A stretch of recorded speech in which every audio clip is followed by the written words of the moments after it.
How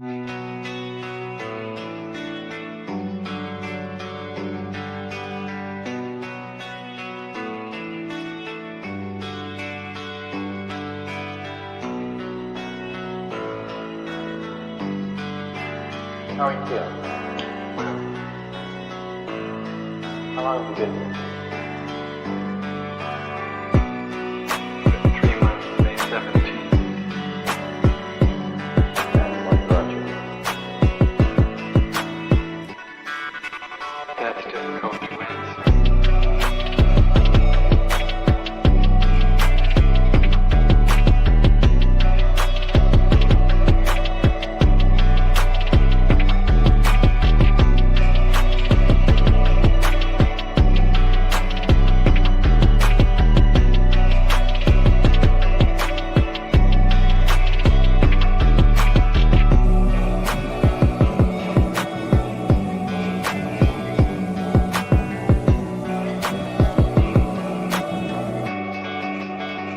Some idea.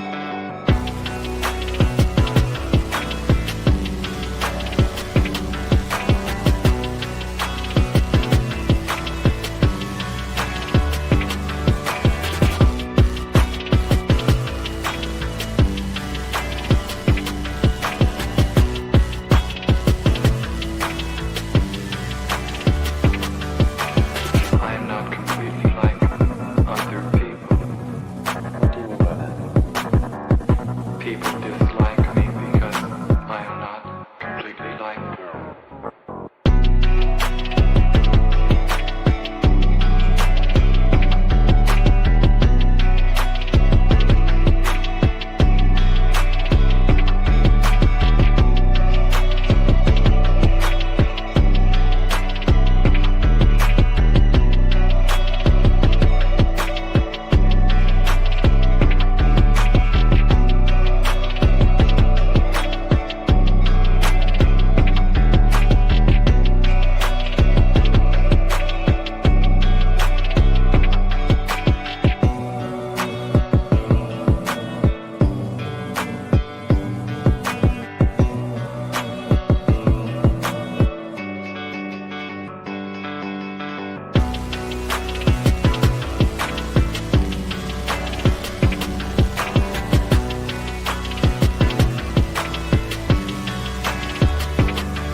I am trying to do with my life something which few people try to do, and this influences my thinking and consequently my action. What is it you're trying to do with your life? Play the piano for people. I'm not clear. How is it that playing the piano for people has eventually resulted in your being here in the hospital?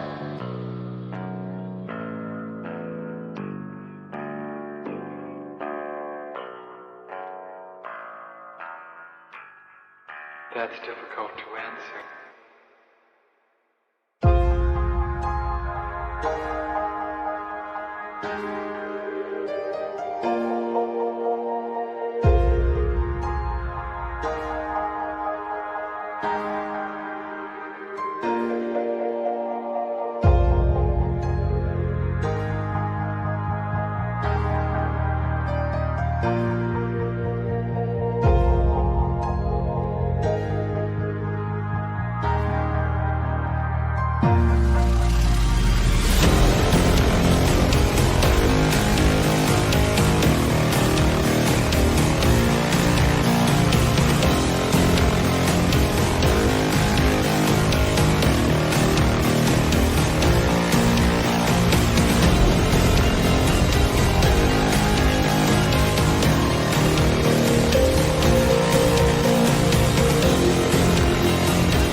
this the end? There's a noise inside my head of crying people facing death. Is this the end? Is this the end? Oh, I'm burning in the dystopia.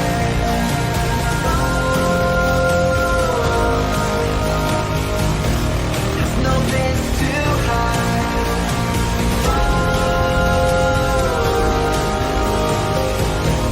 I'm burning in the dystopia.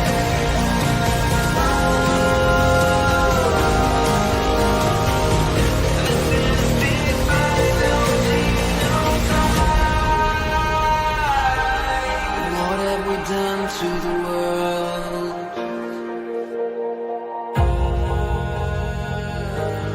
What have we done to the world?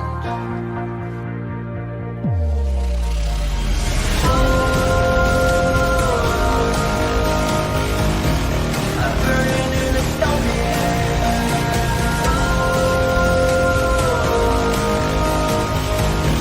There's no place to hide.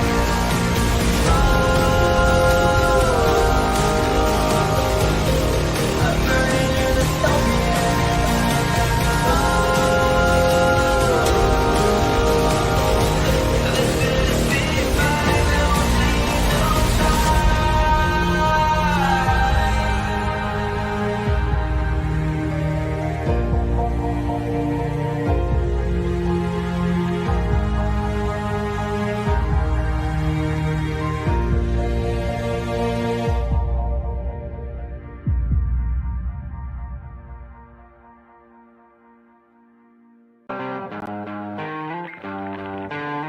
sweet dreams are made of these.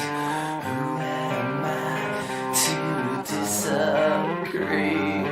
Travel the world and the seven seas. Everybody's looking for something. Some of them want to use you. Some of them want to get used by you. Some of them want to use you. Some of them want to be out you.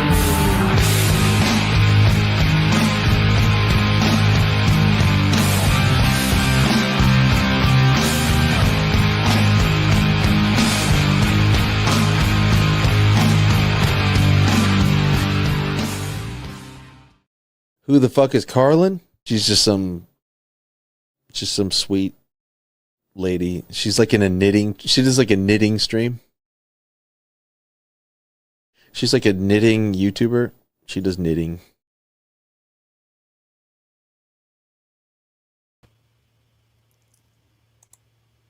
What up, everyone? Hey, I got a new microphone. Okay, we need to do an experiment because my other microphone is not working and I couldn't get it to work. And I bought new cables for it and it's still not working, so I didn't plug something right in somewhere. But in my infinite wisdom, when I went to Best Buy earlier today to go get new cables for the microphone, I also bought a backup microphone just in case I couldn't get the old microphone to work. And so we were on a new microphone today. And I need everyone to tell me if I sound okay, because I sound a little weird. I haven't quite figured it out yet. I'm still messing with the settings. It actually is like not like that bad though. It's weird. It has a mute thing on the side. So if I ever accidentally mute myself by tapping on this like this. Oh.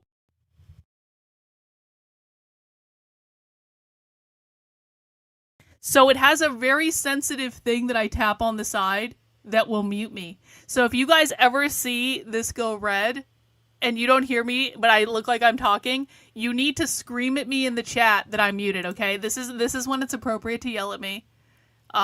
If I'm muted and you guys can't hear what I'm saying, it is critically important that you tell me, Karlyn, you hit the fucking button, you retard. Unmute yourself.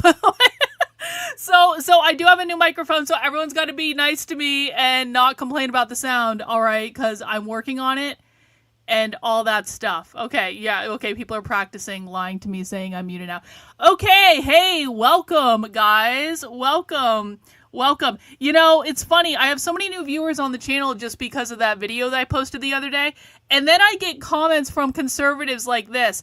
This is the average conservative retard that's commenting on my video that I posted when I was undercover. And this is like literally a real comment. Came in 2 minutes ago. You guys can see it there. I'm not making this up. This is a real comment that I'm about to read to you.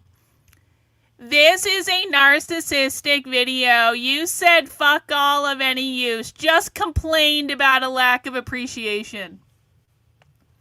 You know what? I am very appreciative of all the new people that have come on the channel in the past, 48 hours, because you guys have woken up and you guys realize how fucked we are and you guys just want the truth. And I appreciate everyone that is here for the truth. I really, really do.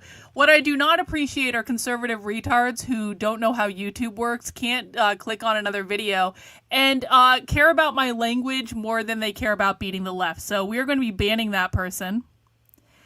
And listen, I have a lot of feelings right now. We're going to talk a lot about queer Marxism today, and queer Marxism is a tough topic. But just while everyone is filing in, it's like I've gotten one of two reactions to that video. The first reaction is, holy shit, Karlyn, we appreciate you. And from a lot of people I haven't heard from too, so it's kind of like maybe they just didn't get around to it. Thanks, Pete, for letting me know. Hey, thanks for the super chat. I apologize for not bringing it up. Just some appreciation. Nearly finished reading all your books. Alice was fun. Brief Racism was a required reading. Debunking the Manifesto was a slog. Yeah, Debunking the Manifesto was a slog to write too. But Debunking the Communist Manifesto, which is a book that I wrote, I published it back in April or May or something like that. Debunking the Communist Manifesto is meant to be a reference tool. So it's not necessarily supposed to be meant for reading it all the way through. It's supposed to be a reference tool. So you can read it all the way through, but it is also a reference tool. Hey, I appreciate that. So yeah, a lot of new people have come on the channel in the past couple days, and it's bittersweet for me. And I was just doing a stream about this on my Substack. It's bittersweet for me, right? Because I kind of hate that people got woken up because Charlie Kirk got assassinated. It really does. It feels weird that all of a sudden I'm getting so many new people who have discovered my work purely because they're freaked out that Charlie Kirk got assassinated. And it kind of sucks. Like, that was not the way I wanted my work to get introduced to people, by the way. It just wasn't. But, we're here. And one of the things I do have to be grateful for, I guess, is how many people kind of have woken up in the past week or so. You guys are starting to realize that this is a much bigger problem than maybe you understood. And that's a good place to start. Because we truly have a problem. And listen, I don't actually believe that Charlie Kirk's assassin was part of the queer Marxist left. I don't care that he had a trans partner. I know some of you think that's the most important thing in the world. I'm going to explain to you why that is not necessarily the most important thing in the world, okay? I don't care that he had a trans partner.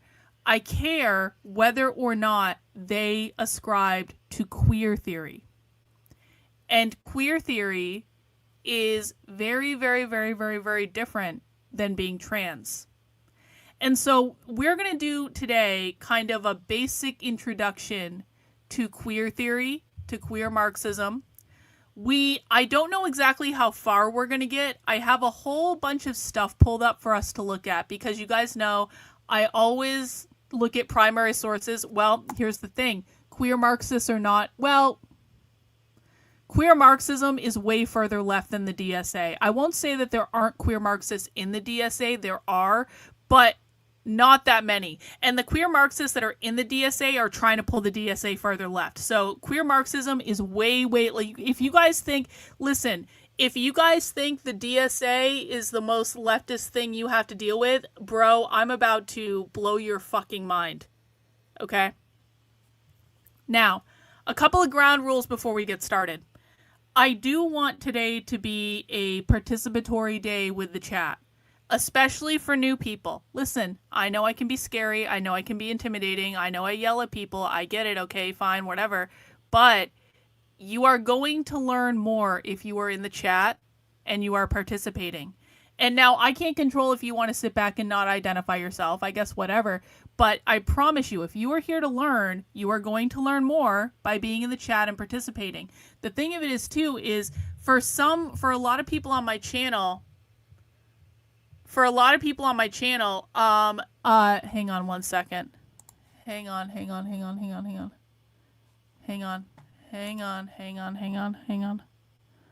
One second.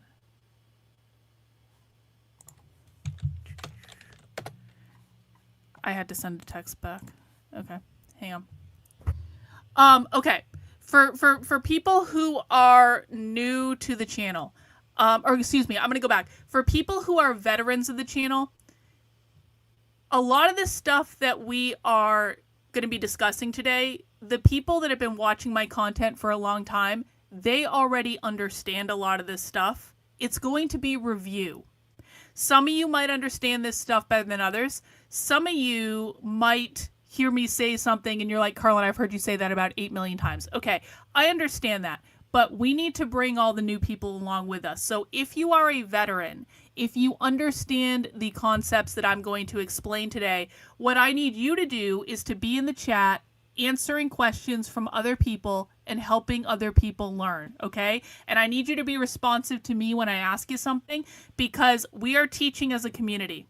For people who again, are new to me, my work, first and foremost, is a community of people who wants to study and understand the far left. Now, make no mistake, I am the leader of the community. You are in my house right now. You are basically in my open air classroom. Anyone can walk into my classroom, anyone can learn from me, but it is my classroom. And while you are in my classroom, you will respect me as the leader and teacher of this class. I am at the front of the class, and you guys are here to learn from me, and you guys are here to learn from the evidence that I present you. And I will always present evidence to back up what I say. I will never say pinky swear, trust me, bro. I will always show you directly from the far left why I'm saying this, so you can decide what you think about it. But there is a hierarchy on my channel, and I am at the top of the hierarchy. This is not a safe space. This is not a space where your feelings are going to be coddled. This is not a space where I am going to tell you what you want to hear. This is a space where I'm going to tell you the truth. And sometimes, some of you, because you are hard-headed and you have been listening to the wrong people for a long time, sometimes some of you are going to need to get slapped in the head. And you're going to need me to yell at you. Because, and you'll see this if you hang out on the channel, we will get people in the chat who think they know everything about everything, when in fact they know nothing. And when someone starts ranting and raving in the chat, thinking they know everything about everything, they are going to get told to shut the fuck up, sit down, and listen, and try not to break anything, okay? Because the part of the reason that we are in the predicament that we are in with the left is that almost no one on the right knows what's fucking going on. Almost no, see, this is the type of stuff that is not tolerated. No. You don't tell me what to do. And what's going to happen is you're going to get put in a 5-minute timeout. So you're going to be told to shut the fuck up.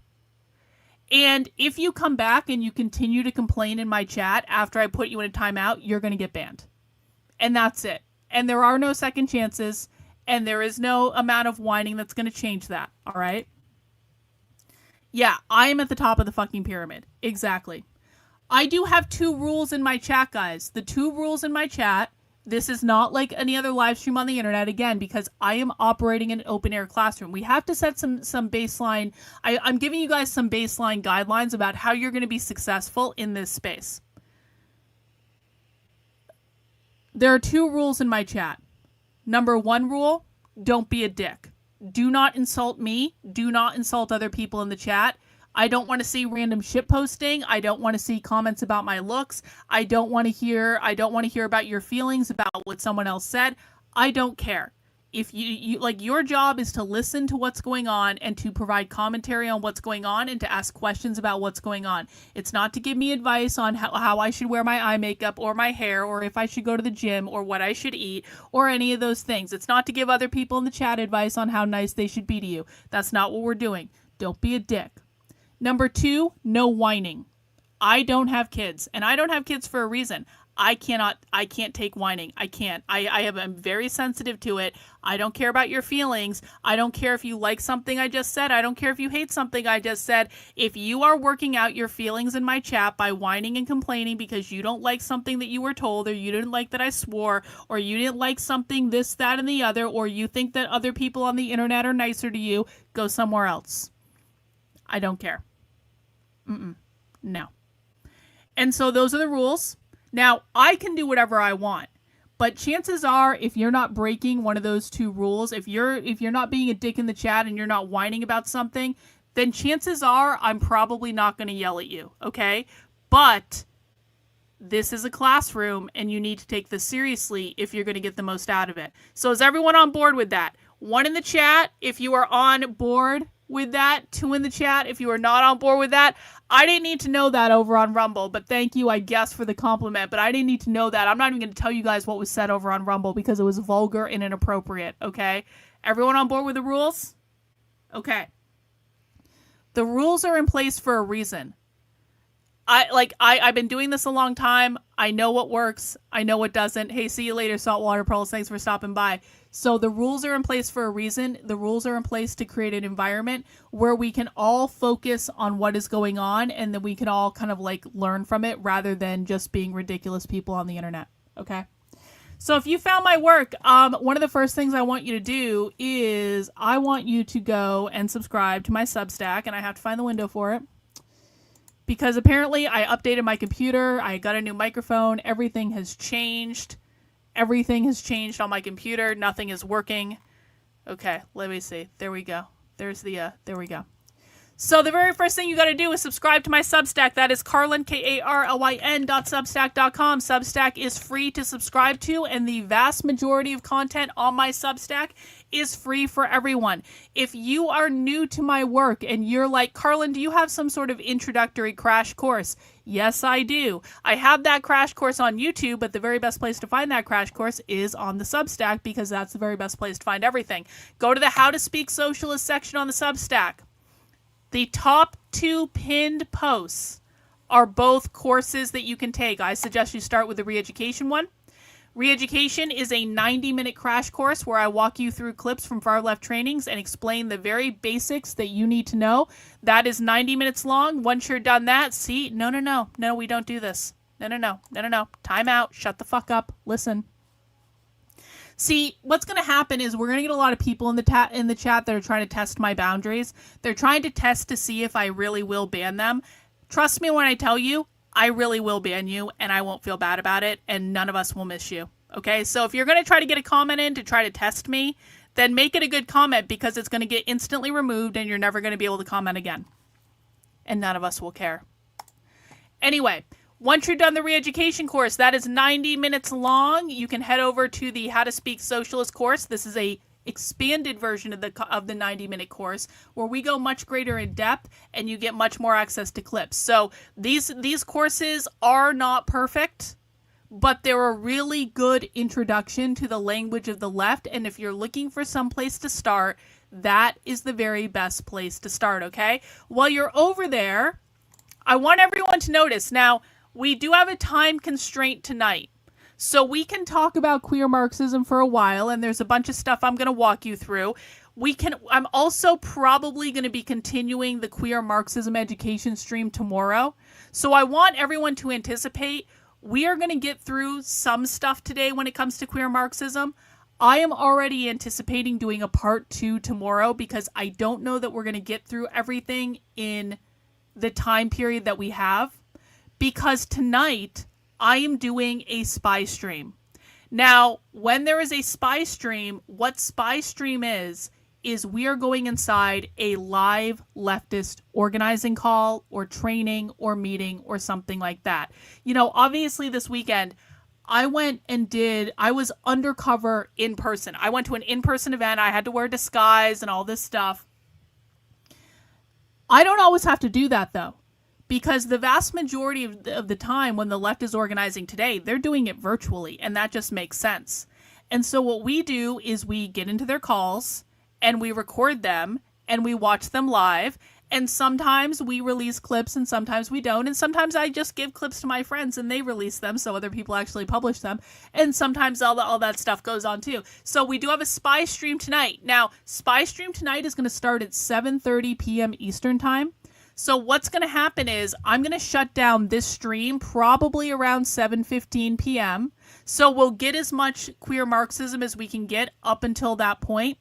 But then we have to shut down this stream and we're going to go watch a live leftist organizing call. You might ask, Karlyn, how can I join Spy Stream? Well, that's a great question. Spy Stream is a supporter exclusive, which means you need to be supporting my work on one of the following platforms. My main Substack, karlyn.substack.com, my locals, my Patreon, YouTube channel membership. So if you're a member of the YouTube channel, you get access to it. And if you're a Twitter subscriber, you also get access to it. If you are on any of those platforms, the information for tonight's spy stream has already been posted. I prefer people support on my Substack, and what will happen is you'll find the link to the Substack to the spy stream tonight underneath that red box when you're a supporter. Okay. So if you want to support my work and join us for the spy stream tonight, we do spy stream on a very regular basis. So I mean, there are a ton of them coming up too. And so make sure you're a supporter on the Substack, $8 a month, $80 a year. I can't do this without you guys. I'm 100% funded by you. And you know what? Tonight's spy stream is going to be interesting. And I'm not going to say what it is because I can't do that. But it is going to be very interesting just from a wonky kind of nerdy level. And I'll talk more about that on the spy stream a little bit later tonight. I will bring people up to speed on it and what we're looking at and all that stuff. So make sure you sign up on the Substack and come and join us tonight. And yes, there is a movie night in the support. Hear myself. What just happened? Oh, I'm back. I just accidentally muted myself. See, this is the problem with this microphone. Whatever, we're going to fix that. Anyway, another thing I want people to know is when I'm talking about queer Marxism today, I'm literally working on a book about queer Marxism, okay? So here's the thing. So I have a different Substack. This is separate from my main Substack. And this is called the Red Menace Collective. The Red Menace Collective is my Substack where when I'm writing books, because I write a lot of books and I have a lot of books I'm working on right now, you can actually get access to the books that I'm writing before they become books as I'm writing them. So you can see over on the Red Menace Collective Substack, redmenacecollective.substack.com, I'm literally working on a book about queer Marxism right now. When I'm talking about the subject of queer Marxism, I'm not coming from a place of, I saw clickbait content on the internet. I have been doing deep research into queer Marxist subculture for about 3 years now. I have existed in this subculture. I've read their writings. I have gone to their events in person. I got possessed by a demon at one of their events. That's not a joke. I really, really did. Like some entity attached itself to me at one of their events. This was at the Transforming Gender Conference at the University of Colorado last year. I have gone through some shit to research and explain queer Marxism to people. And the reason that I do all this is because I truly believe that queer Marxism is the scariest thing going on the left that most people don't even know is going on. And most people don't understand. And so today, what I'm going to do is we're going to discuss what queer Marxism is. I'm going to walk you guys through a couple things. I'm going to show you some of the history and explain how we got here. I'm going to answer your questions, but I want people to really understand. I am not coming to this from a place where this is something I dabble in. I am I am obsessed with the left generally, but if there is one topic on the left that I'm obsessed with over all others, it is queer Marxism. This shit is insane. And so it's a good time to do an introduction to this. And yes, we are actually going to do this. Actually, why don't we do this right now? So, as an introduction to queer Marxism, I want to play you guys a song. And this song is actually from a queer Marxist punk band. And this song will explain to you what these people believe. Now, before we play this song, I want to make sure people understand this. Most of what you think you know about queer is wrong. Okay? So you're going to have to unlearn some stuff. And I'm going to explain the difference between trans and queer and gay and queer as we get into this. So I'm going to answer your questions. I'm going to break all this down. But I really need people to listen to the lyrics of this song because they are telling us what they believe, all right? Hey, thank you, Soul Quest. I really do appreciate it. Very generous super chat. Thanks so much. All right, so everyone listen to this song. The lyrics are right on the screen. And again, I didn't write this. This came from the left, okay? So let me play it. I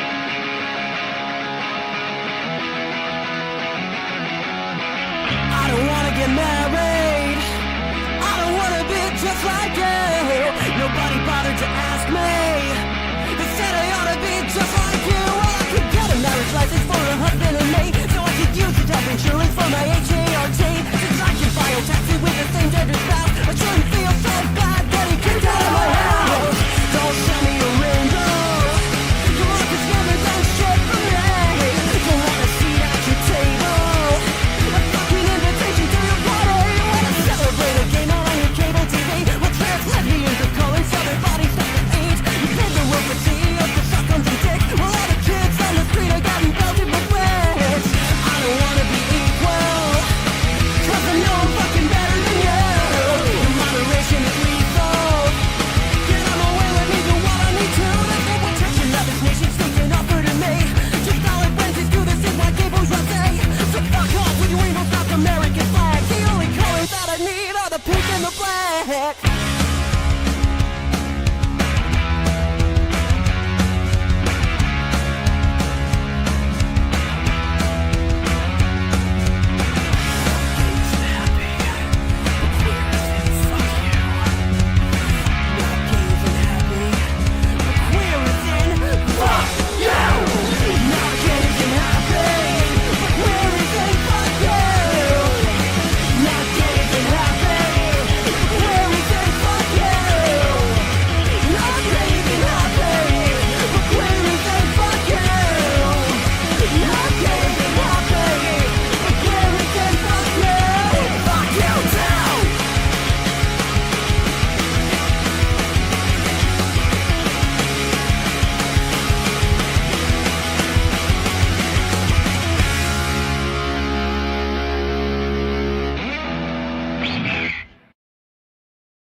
All right, so that was the Dog Park Dissidents. If you guys saw the Queer Marxism Project, that's a project that I'm working on through the Center for Left-Wing Studies to document the history and evolution of queer Marxism. But that song by itself laid out so many details about what queer Marxists actually believe. And so that's why we play it at the beginning, because it's like people think they understand queer. They have no idea. When we're talking about queer Marxism, we are talking about a very specific subculture that's been around for a really long time. And what I want to do is I want to go back and I want to explain some history to you guys. And we're going to walk through, and I'm doing this at a very high level, but this is history that everyone needs to understand. In the 1960s, okay, here is the constant tension that we're dealing with between what is the difference between gay and queer or trans and queer. In the 1960s, there started to be these gay activist movements that were popping up. Because, you know, you look at places in like New York and San Francisco, and there were gay people there, and they just wanted to be treated like everyone else. There was also another subset within the gay community that were flat out communists. And this started with the Mattachine Society in 1950. The Mattachine Society was a group of gay male communists that were being excommunicated from the Communist Party. And so they got together and they said, being gay is an oppressed class under communism. And they started creating a communist organization for gay people that laid the foundation for queer Marxism today. And what has happened is you have to think of this in two different groups, because not all gay people are communists. Not all trans people are communists. There are two distinct lines when it comes to gay activism. You have what I'm going to call the normie, Democrat, liberal, gay rights activists. These are people who you might not agree with being gay. That's fine. Whatever. I'm not going to have that argument.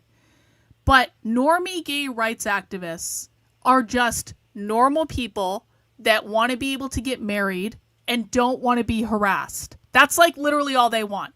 They want to be able to get married, to be able to visit their partner in the hospital, and they don't want to be fired from their job for being gay. Those are the normie Democrat gay rights activists. These are what queer Marxists would call assimilationists. What that means is they are gay people who are trying to assimilate to normative capitalist society by being in monogamous relationships where they are just buying houses and having jobs and settling down and doing all that stuff. That is the assimilationist. That is the normie, Democrat, liberal, human rights campaign, Trevor Project, all that stuff. This is the subset that fought for gay marriage, okay? So keep that in mind. Assimilationists. Queer Marxists are anti-assimilationists. Everything that I just described about marriage, settling down, buying a house, getting a job, queer Marxists don't want to do that. So I just want to play for you again the first line of that Dog Park Dissident song. We're not going to listen to the whole song, but I want you to hear the first line of the song, okay? So let me just play this again real quick, just the first part. I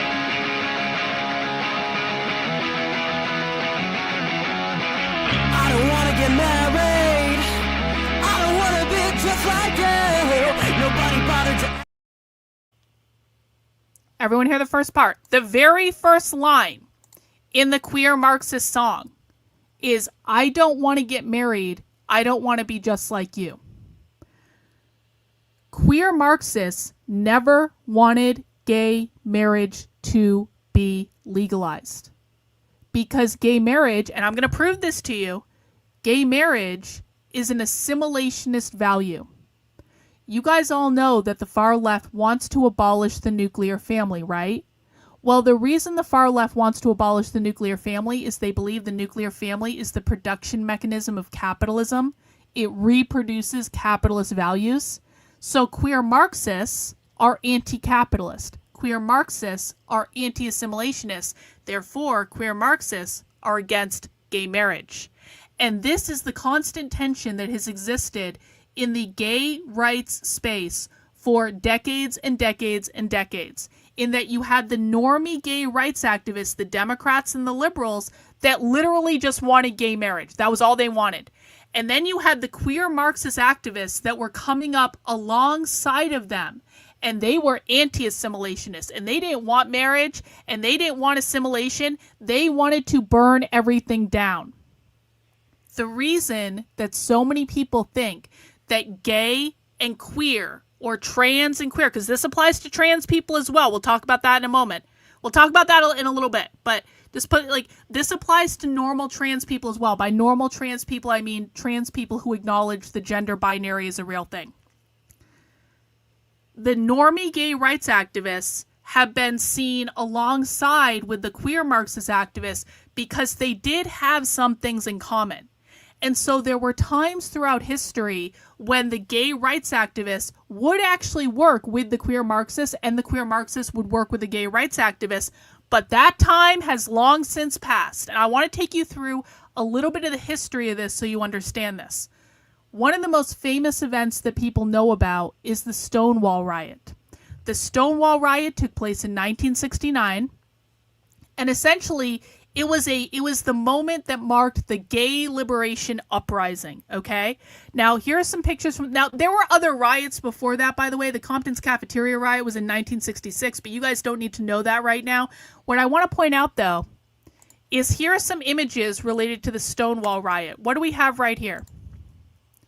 Stonewall. Oh, hang on. Let's get this up. See if we can go to the website and see if this is any bigger. Stonewall, the state and the struggle for liberation. What is on this sign? It says Stonewall was a riot. Pink triangle. In one of the bookstores I went to when I was in New York, I picked up this book. I literally bought this the other day. What does it say? Stonewall was a riot against police brutality. This is an entire book about this. On the back, let me read you the back of what this book says. Oh, it actually says more. Stonewall was a riot against police brutality on whitewashing and queer resistance. The back of this book says, as queer, trans, and non-binary people, we need to stand in solidarity and action in our refusal of joining the status quo. That's anti-assimilationist, their refusal to join the status quo. We need to stay fucking mad and protest, donate and coalition build with each other, and actively work towards dismantling our white supremacist police state. That's what it says on the back of this book. I just bought this book 3 days ago at a queer collective in New York City. Okay. So what I'm showing you here is that these ideas, that Stonewall is a riot, the pink triangle, they've been around a long time. People were confused when I made that video last week about Charlie Kirk's assassin. And I said, there's no trans symbology, and if there is, it's going to be a pink triangle. So if there was no pink triangle carved into those weapons, ain't no queer Marxist activists. And people were like, Karlyn, how do you know? I know because they've been using the pink triangle for decades and decades and decades very consistently. And so if someone is not using the pink triangle, if you're not seeing the pink triangle, it is not a queer Marxist activist. And listen, it might be a crazy person.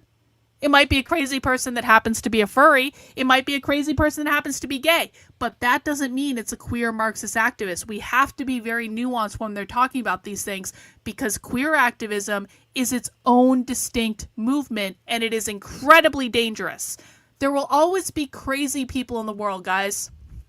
Just because someone is crazy does not mean they are a far-left queer Marxist activist. But there's a lot of this shit showing up in the world, and once you learn how to identify the symbols, that's when you learn how to identify what's going on.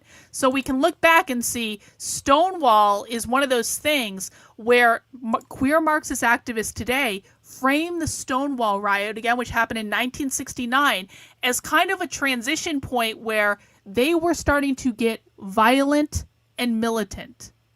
Okay? And so after the Stonewall riot came the queercore movement. Now I'm going a little bit fast, but essentially queer as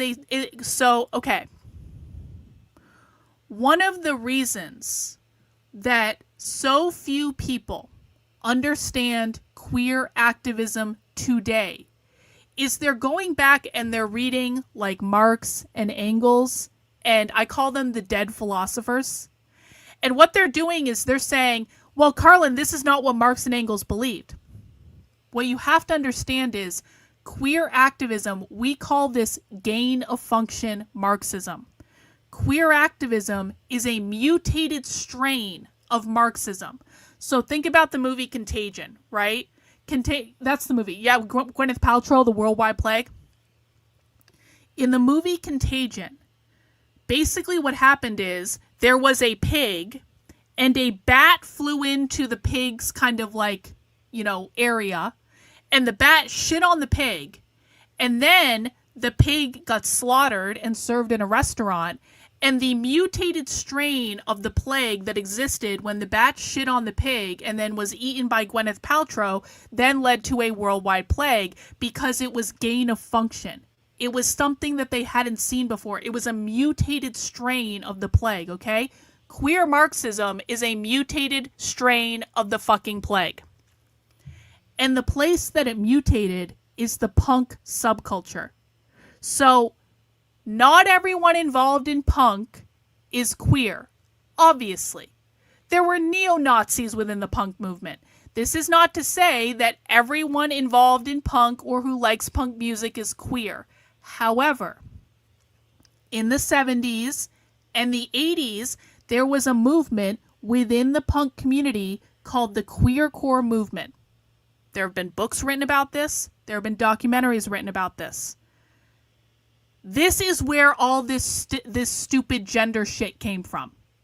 Because in the punk community, they were experimenting a lot with going outside of the gender binary. It's my contention that people like Judith Butler, people like Michel Foucault, people like David Halprin, people who are the defining queer theorists of our age that are in academia, it is my contention, and one of the things I'm arguing in the book that I'm writing, that all of these people were involved in this queer underground subculture, and the queer underground subculture influenced the academic ideas. And that is how queer as a Marxist strain mutated way the fuck away from traditional Marxism and became its own thing. So this is where it started to get really weird in regards to gender. This is where they started pushing a lot of these crazy like pronouns and looks and stuff like that. It all came from this punk community that was coalescing around the whole idea of being queer. And again, queer in this case is not about being gay. Queer in this case is about being anti-assimilationist, anti-capitalist, anti-normative. Is everyone tracking with where I'm going so far? I want to do a quick pause and I want to look in the chat. I want to see if everyone is tracking along with where I'm going, okay? You guys might hear the word normativity a lot. Normativity is a reference to capitalism. Normativity means the norms that uphold capitalist culture, all right? Everyone's tracking. Cool. All right. I want to play you a clip now. And this is a clip from when we watched a documentary about the queercore movement. And it's a little bit longer, but it's okay. I want to play you this clip because I want you to understand something about when you're hearing the word straight or heterosexual when it comes to the queer movement. So let me just get this set up. And this is not exactly the clip I wanted, but it was the one I was able to find. All right. We're going to watch this clip. A person who functions normally in a sick society is himself sick. That's what's happened a lot in the gay movement. The oppressed have become the oppressors. In the late 70s, in the gay movement, the oppressed have become the oppressors. That's a reference to homonormativity. That's a reference to gays assimilating to the reality of the straights. Mid-70s, actually, people started coming out of the closet. Mid-70s. People who dragged their feet coming out of the closet, came out of the closet and immediately started forming committees. Where they tried to tell the rest of us, who were never in the closet, what we could say and what we could do. Oh, they wanted to be professionally gay. They wanted to be gay. They had meetings where they decided that we couldn't say dyke, we couldn't say fag, we couldn't say queer. Oh, they hated the word queer. Ooh, ooh. So homonormativity emerged in the 70s. The queers didn't want to assimilate to normative culture, and then the homonormative gays were trying to get the queers to assimilate to homonormative culture in the mid-70s. Losers, freaks, and deviants started the gay liberation movement, not these fucking control freaks. The homonormative gays did not start the gay liberation movement. Liberation means to free oneself from capitalism. We wanted them to go back in the closet. Now, all of a sudden, these same kind of people, now they all want to be queer. Well, they're not queer. Queer means you have no friends. Queer means that you have sustained a period of rejection, isolation, and exclusion so profound that it marks you as an outsider forever. Huh. You know, in the 60s, when we said straight, we never meant heterosexual. Oh! We meant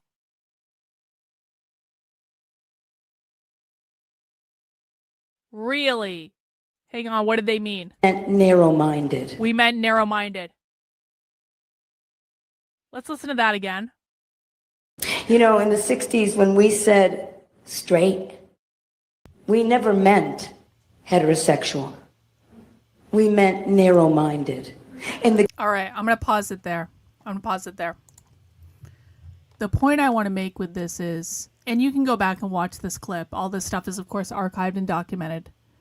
The point I want to make is that when queer Marxists are using the term straight, they do not mean heterosexual.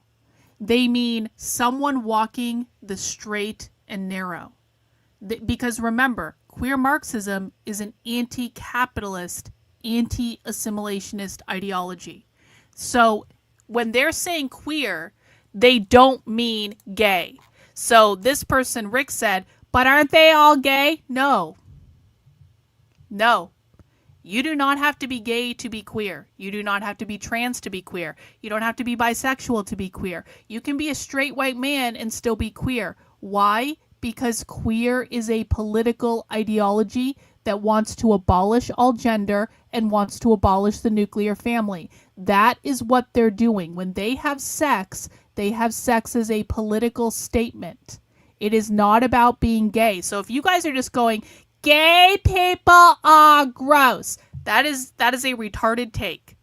Because there are a lot of people in the queer movement that are not fucking gay and are not trans. Does everyone understand? It's not about sexuality. There are many queer Marxists who have never engaged in same-sex acts. That's exactly right. So I wanted people to hear that directly from that clip. And again, that clip goes on for a minute, but I wanted you to hear directly from them. When they're saying the term queer, when they're saying the term heterosexual, they don't mean straight. They don't want, you heard me say it in this clip, they don't want gay people getting married and having families either. They consider that to be homonormativity. Homonormativity means gay people who are assimilating to capitalist norms by getting married and being in monogamous relationships, etc., etc., etc. Homonormativity is a slur in the queer Marxist community. If you're new to our community, it's imperative to remember a key word as you listen and learn: nuance. Without nuance, you will fail to learn. Hey, thanks, Dragon Balls. I really do appreciate that. That is 100% correct. Okay, so people are tracking. That's good. That's good. You mentioned that gays were excommunicated from the Communist Party. Yeah, it is true that back in the 50s during the Red Scare under McCarthy, gays were being kicked out of the Communist Party. Do queer Marxists dislike regular Marxists today? It's a good question. There are some Marxist groups that do not believe queer Marxism is Marxism. The Revolutionary Communists of America are one. But typically what happens is queers come in and they co-opt the group. So they may not get along right now, but they may get along in the future. And again, it's just a matter of, it's a matter of you have to look at the nuance of how they're talking and you have to understand the language. Okay?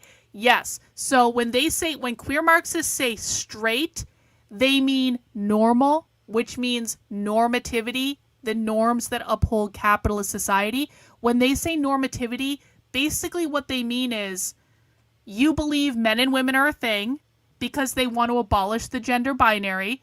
Okay, let's go back and talk about this. Okay. There are two goals that queer Marxists have. Number one, abolish the gender binary. The gender binary, they believe, is something created by capitalism. So capitalism, and I'm explaining what they believe. I'm not suggesting I believe this. I'm explaining to you guys what they believe, all right? And you can ask questions in the chat, and I will show you some videos that back this up. What they believe is... Actually, you know what? Let's do this instead.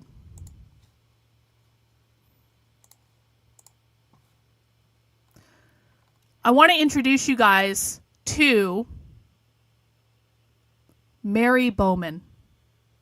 So I'm going to explain what queer Marxists believe, and then you're going to hear Dr. Mary Bowman, who is a faculty member at DePaul University and a queer Marxist, you're going to hear Mary explain this, all right? So let me explain to you what you're about to hear. Queer Marxists want to abolish the gender binary because they believe that capitalism created the socially constructed categories of men and women. They do not believe that men and women are biological categories. The reason that Drag Queen Story Hour exists is to teach kids that gender is a spectrum, changing your gender is as easy as changing an outfit, that it's fun to play with gender because you get to put on sparkle clothes and look like a cartoon character. That is the purpose of Drag Queen Story Hour, is to undermine the gender binary because they want to eliminate the socially constructed categories of men and women. That is why 44% of kids in school today believe that gender is not real. Does everyone understand?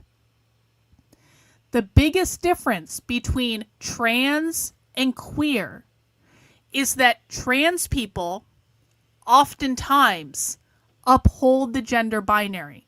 So if someone is transitioning from being a man to a woman or a woman to a man, you might not like that, and there's certainly conversations to have around it. But what I need you to understand is if someone is transitioning from being a man to a woman or a woman to a man, then they still fundamentally believe in the categories of men and women. They uphold the categories of men and women. When they say trans, they mean transition. When queer Marxists say the word trans, they do not mean transition. They mean transform or transcend, as in transform gender away from the gender binary or transcend gender to go above the gender binary. The term non-binary is designed to abolish the categories of men and women by creating a third category that is outside of the gender binary. Non-binary, they, them, means no binary. Does everyone understand? The reason that non-binary exists as a category today is because queer Marxists made it up because they're trying to get rid of the categories of men and women, and they needed to give people a third category in order to do that. Well, again, as I just explained, because listening is fundamental. When queer Marxists say the word trans, they don't mean transition. They mean transform or transcend. So if they're saying transcend gender, non-binary transcends gender. If they're saying transform gender, non-binary transforms gender from being two categories into something else. Okay? Does everyone understand? Why do they want to do that?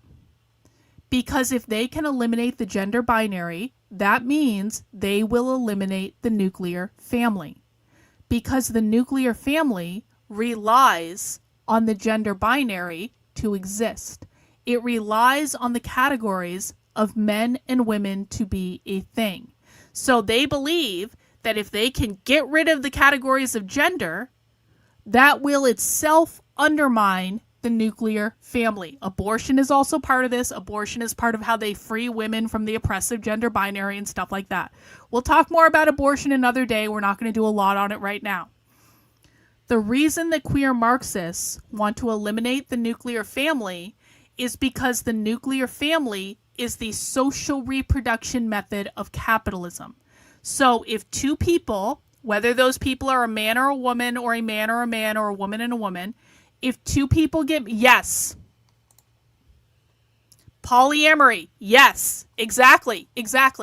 If two people get married and they have kids and they raise those kids in a capitalist home where they believe in monogamous relationships and stuff like that, that perpetuates the nuclear family. But if you queer the nuclear family through things like polyamory, not all polyamorous people are queer. I know polyamorous people that are not queer, okay? So I'm not suggesting every polyamorous person is queer, But a lot of queer people are polyamorous. And the reason they're polyamorous is they never wanted marriage to be legalized in the first place. They never wanted gay marriage to be legal in the first place. They don't believe in monogamous relationships because they believe monogamous relationships uphold capitalist society. Is there a meaningful distinction? Fucking yes. That is what we're explaining to you. Guys, if you walk into a very nuanced discussion about queer Marxism and you go, excuse me, is there really any difference? Shut the fuck up and listen. I want to thank some people for becoming members. Thank you, Kazmar, for gifting some memberships on the channel. Let's see who got a membership. Let's see. Charlie got one. Flutterbee got one. MetaGuide got one. A couple other people got them too. I don't know why it's not showing up in my chat for some reason, but it looks like Kino got one. Average Person got one. Congratulations to everyone who got a membership. And I did see Copper Cowboy, you got a membership earlier. Thank you for that. I do appreciate it. Okay. So now I want to play you some clips from Mary Bowman. Okay? No. Shut the fuck up. We are looking at real world evidence today. We are not looking at the work of dead philosophers. Shut the fuck up and listen. How many times am I going to have to say that in this stream? Yes, I am. Yeah. Very good. Very, very good. Yes, I am. Okay. Now we're going to listen to some clips from Mary Bowman. And what Mary Bowman is going to say is basically what I just told you. But I want you to hear it directly from a queer Marxist. This is a presentation that Mary Bowman gave at the Socialism Conference in 2023. This was an abortion presentation, but Mary spent a lot of time talking about gender and the nuclear family. So I want to play you some clips. In this clip, Mary says she wants to destroy the nuclear biological family through relationship anarchy, sexual liberation, and queer relationships. Listen. Play. But some of their fears may be legitimate, because destroying the nuclear family through sexual liberation and queer relationship anarchy sounds pretty great. Mary is a professor at DePaul University in the nursing department. Moving on.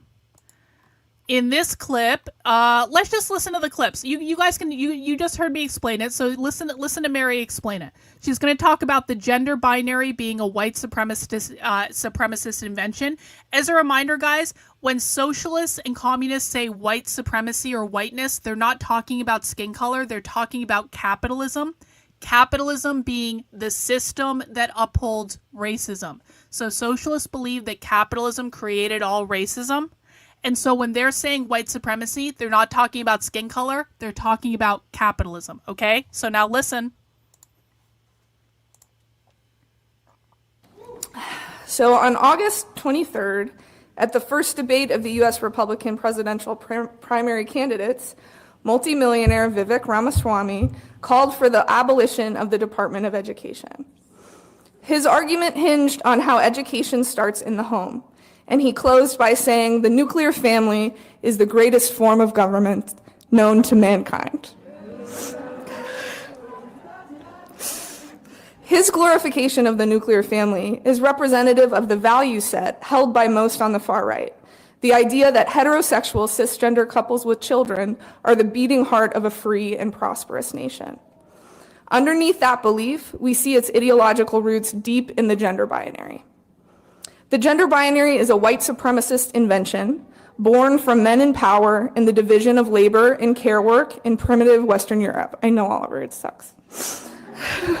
Male paternity became the absolute determinant of heritable wealth and property as class society was developing. Men in power sought exclusive right to their power, and women were excluded from participation in power structures. Domestic labor and care work were feminized and devalued. The gender binary was one aspect of the cultural devastation wrought by colonization. Prior to colonization, indigenous cultures the world over had more than two genders, with trans and non-binary individuals often holding positions of leadership. Expansive, non-binary gender expression and reproductive autonomy through contraception and abortion are ancient, sacred practices, and their repression has long been a tool of white supremacy. All right. That's our next clip from Mary. So you guys are starting to see how this comes together, right? Mary is telling you that gender binary is an invention of capitalism. Did everyone hear that? I know she used a lot of words to say that, but basically what Mary said is the gender binary is an invention of capitalism. All right, let's keep going. There's more clips.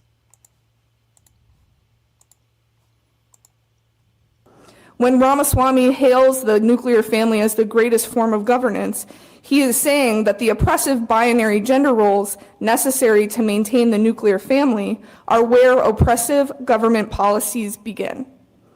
Binary gender contributes to the creation and maintenance of a lower class of marginalized genders, cis and trans women, other trans people, non-binary and gender non-conforming folks who can then be more easily dehumanized and exploited.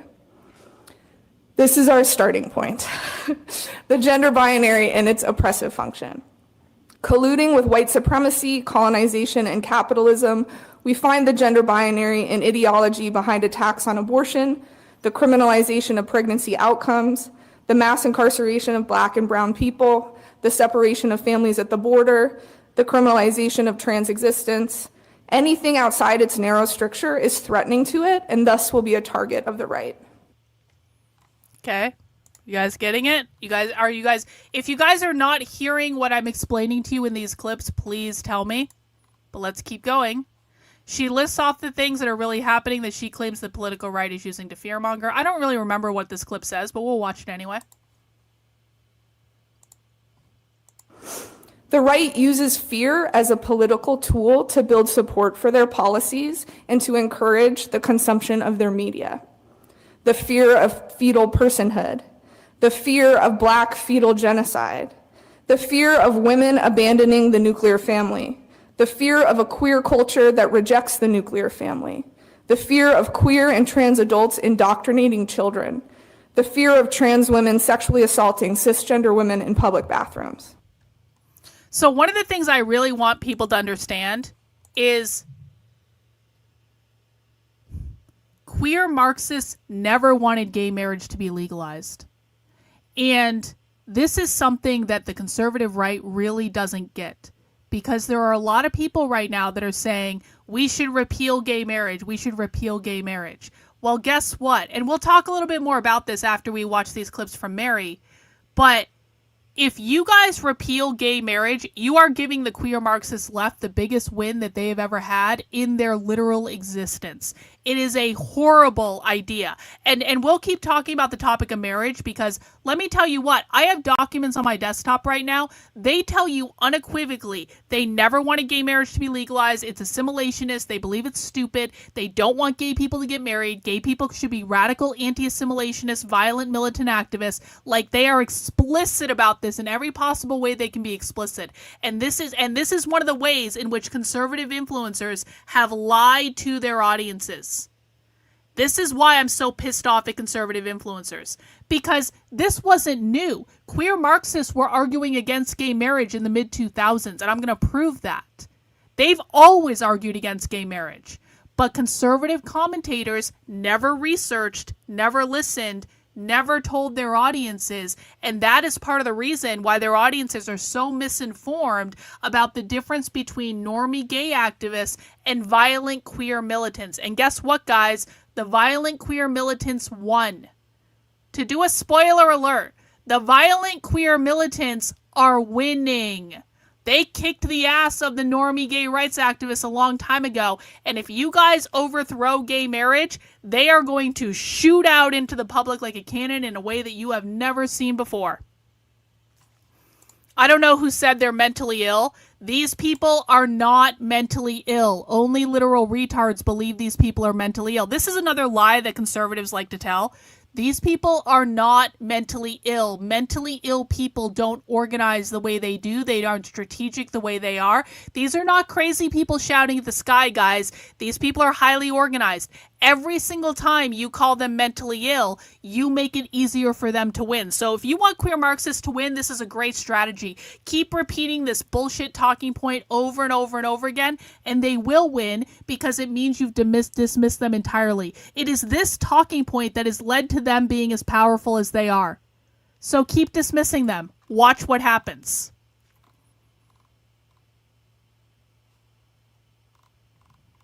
Let me just look in the chat. All right, so you're not listening, so now you're getting put in a timeout, and you can either shut the fuck up and listen, or you can leave, and the choice is entirely yours. When I take the time to explain something, guys, I expect people to listen. And if you don't, there's the door. Don't gotta be here. Don't let it hit you on the way out. Go away. Let's see. This is about destroying the nuclear family. We already watched this. This is about gender-affirming care. We don't need to watch that. Okay, here is what they really want. Okay, listen to this. But that's Planned Parenthood, that's Gay Inc., that's, you know, it's those organizations are claiming to be representative of our communities and then making deals with Democrats. Like, that's all then just stumping for Democrats and trying to get Democrats in office. And so that is not our movement. Those organizations do not represent the revolutionary spirit of both of our movements. And we cannot let them be the voice of our movements when they are losing. We lost. Their strategy is a losing strategy. So no longer can, you know, I love yelling about Biden, you know, like, let's do it, right? Like, look, all of their promises are fucking broken. We cannot depend on them for anything. So all of our fight has to come from below. We have to organize our workplaces, especially reproductive health organizations, especially places where trans people get care. Those unions can fight for better policies to take care of patients better, to make costs lower for care and for medications. I'd be happy to talk to the comrade from ARC about the cost of gender-affirming care and how abortion funds can get in on it. I think that's brilliant. I'm just going to stop the clip there because I really showed you everything you need to see. One of the things I need people to understand is we are not looking at Democrats. These are not Democrats. These are not liberals. These are not progressives. They hate the Democrats. They fight more against the Democrats than they do against conservatives. They did not vote for Kamala Harris. They did not vote for Joe Biden. These people do not believe in elections. They are not reformists. Reformists are the DSA. These are revolutionaries. Queer activists want to overthrow our entire society. They are not working in the two-party system. Does everyone understand? All right. Let's keep going. And I mean, Mary is pretty explicit about it being about revolution. Listen. And yes, ultimately, and if that wasn't clear from the end of my talk, that will require a revolution. We cannot be free under capitalism. We cannot be free in this society as long as any person is in prison, as long as any person is denied health care for something necessary. No, that will never be free. You see that? We will never be free until we're free of capitalism. Now, a lot of people make fun of the Queers for Palestine movement. I happen to have gotten a Queers for Palestine little zine. Look at this little zine. I got this the other day. This is a little zine from the queer bookstore I went to on queer solidarity with Palestine. If you understood what Mary Bowman just said in that clip, we are not free until everyone is free from capitalism. That is what Queers for Palestine means. That is what this brochure says. I'm going to post pictures of this on my Substack. You guys will be able to read it. But that is what this says. Queers for Palestine is not chickens for KFC. Queers for Palestine is saying we are all comrades in solidarity fighting for the overthrow of capitalism. The Palestinians are comrades. They believe the Palestinians are rightfully socialists, trying to overthrow their settler colonist oppressors, that is Israel. They believe that queers are comrades. They are trying to overthrow the oppressive capitalist society. That's what they mean when they say queers for Palestine. It means we are all in solidarity in an anti-capitalist struggle against the oppressive system. Does everyone understand that? Let's go back. Let's go back. And I know people asking questions in the chat, guys. I just do have a lot to get through. Okay. So we talked about Stonewall. We talked about the queer core movement. The next thing I want to introduce you to is ACT UP. ACT UP was a movement in the 80s against Ronald Reagan, doing activism against basically they wanted Ronald Reagan to talk about AIDS was what was going on. Let me just get this started. Andre, thank you. Holy shit. Thanks for showing the new viewers that these militants, they really do want a revolution and not like a civil war. Thank you for the very generous super chat. I appreciate it. I should have had this pulled up. Let me show you the most famous symbol of the ACT UP movement. Give me one sec. Okay. The most famous symbol of the ACT UP movement is actually in a museum today. It's in the Brooklyn Museum. And it is this poster. What do you see on the poster? The pink triangle. Again, I told you, anytime we're talking about militant queer activism, you're going to see a fucking triangle. Sometimes it's going to be right side up. Sometimes it's going to be upside down. Most often today, it's upside down. This was the 80s. The triangle was right side up, okay? This is a symbol of the ACT UP movement. The ACT UP movement was a protest movement in New York City primarily. It still exists today, in which this was one of the early militant queer activism movements, because what they were doing is they were staging die-ins in churches. They were doing these big publicity stunts in Washington, D.C. to try to get Ronald Reagan to talk about AIDS, essentially. This was also an anti-capitalist movement. This is a movement that advocated for universal health care, things like that. And this was one of the first mass organizing things that happened around this type of activism. This was a precursor to the type of queer activism that we see today. This was in the 80s and the early 90s. So again, this is stuff that's been going on for a long ass time. In 1990, there was a zine created. No. See, now I have to go back and I have to explain this. What color is that triangle? Because conservatives have been pulling this shit for days and days and days. He had a triangle on his hat and therefore he is queer. What fucking color is that triangle? Did I say any triangle was a queer Marxist triangle? Or did I say a pink triangle was a queer Marxist triangle? There is no universe in which a white triangle, and by the way, it wasn't even a triangle, it was like a logo or something. There is no universe in which a white triangle is the same as a militant queer Marxist triangle. They are not the same thing. Every single time you retards say, well, he was wearing a triangle, so he must have been a queer Marxist. Was it a pink triangle? No, it fucking wasn't. The only excuse for it not being a pink triangle is if you're spray painting something on a wall and you don't have pink paint. So please, for the love of fucking God, stop advancing this stupid talking point. This has been in my comments for days. It was a fucking Adidas logo. That is not the same thing. All right. But you can see here, ACT UP was using the triangle all over the place. And I've done whole streams about the ACT UP movement. We've covered this extensively. It's probably something we're going to cover more. I'm going to be writing about it in my book.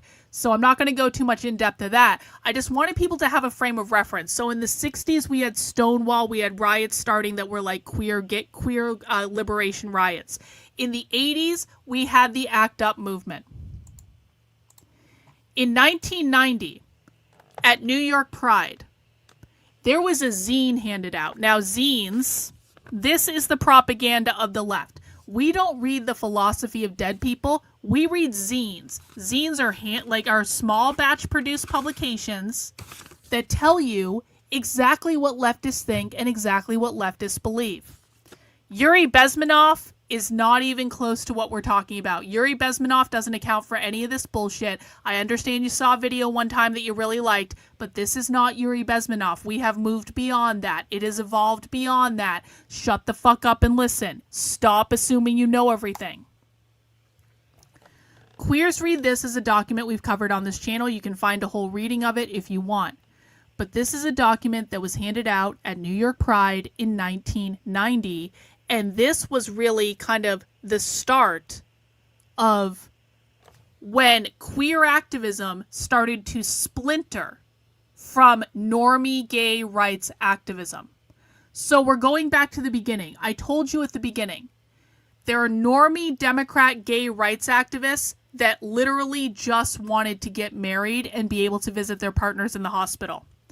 There were militant queer activists that were anti-capitalist, anti-assimilationists.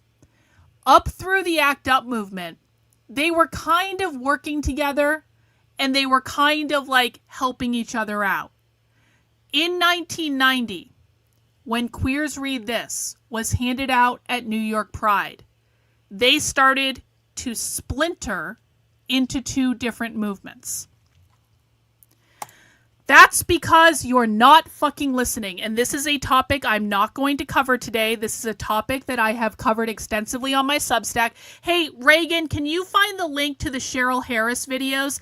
I want you to go watch the link that Reagan's going to put in the chat, but I'm not talking about this today. I'm not breaking this down today. You are being disruptive by bringing up a topic that is not related to what we're talking about. So shut the fuck up. Listen, watch the link that Reagan is going to send you, and if you come back and are polite and actually stay on topic, I will discuss this another day. We are not doing this right now. This is not your fucking classroom. When this brochure was handed out at New York Pride, the two movements started to splinter, and there started to be a wide gulf between those two movements, where the normie gay rights activists were really starting to double down on the idea of gay marriage. They wanted gay marriage to be legalized. That was their number one thing. All of the nonprofits were trying to get gay marriage legalized, and that is what the normie gay rights activists were working on. Well, that was happening. The queer liberationists, the people who created this flyer, were basically going, why the fuck are you guys dedicating all these resources to marriage? We don't want to get married. We don't want to be in the nuclear family. This is a waste of resources. This is a waste of energy. And I'm going to prove this to you. I'm going to show you their documents. But this was the thing that started splintering the two movements, where they were starting to go in two different directions. And those two movements stayed splintered until gay marriage got legalized in 2015. So what happened, do you think, in 2015 after gay marriage got legalized? The normie gay rights activists went home. Because again, literally all they wanted was to get married and to visit their partner in the hospital. And once gay marriage got legalized in 2015, all of the Democrat, liberal, normie gays and lesbians, they were like, all right, we can get married now. We're done. We won. We won. Everyone was celebrating and high-fiving, and you had all these gay weddings going on all over the place. But the normie gay rights activists at that point had nothing else to fight for. They won. So they all went home. What happened then? My dog is piping in on this. My dog is having feelings about this because my husband just came home. I'll tell you what's going on. If it sounds like a child is being tortured in the background right now, that's just my dog expressing his excitement that my husband has just come home. There's nothing being tortured. He's not getting his tail pulled. He's not starving. He's just crying because he's very excited. No one accuse me of abusing my dog, okay? So, what happened when the gay rights activists went home? They basically left this massive void in all these nonprofits that were immediately filled by queer Marxists. Because again, The goal of queer Marxism is to overthrow capitalist society. And all of a sudden, all of the normie gay rights activists, they were done. They went home to go get married or whatever. And all of these queer people stood in and started taking their jobs in the nonprofits and the organizations and the institutions. And that is when you started seeing the rise of non-binary. When did non-binary start to become prevalent in America?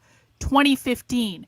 Why did it become prevalent in America then? Because the queer Marxists took over the roles of the normie gay rights activists after gay marriage was legalized and the normie gay rights activists went home. There are now no normie gay rights activists that are still doing stuff in the world. The entire movement is controlled by militant queer Marxists, okay? So this is what we're dealing with right now.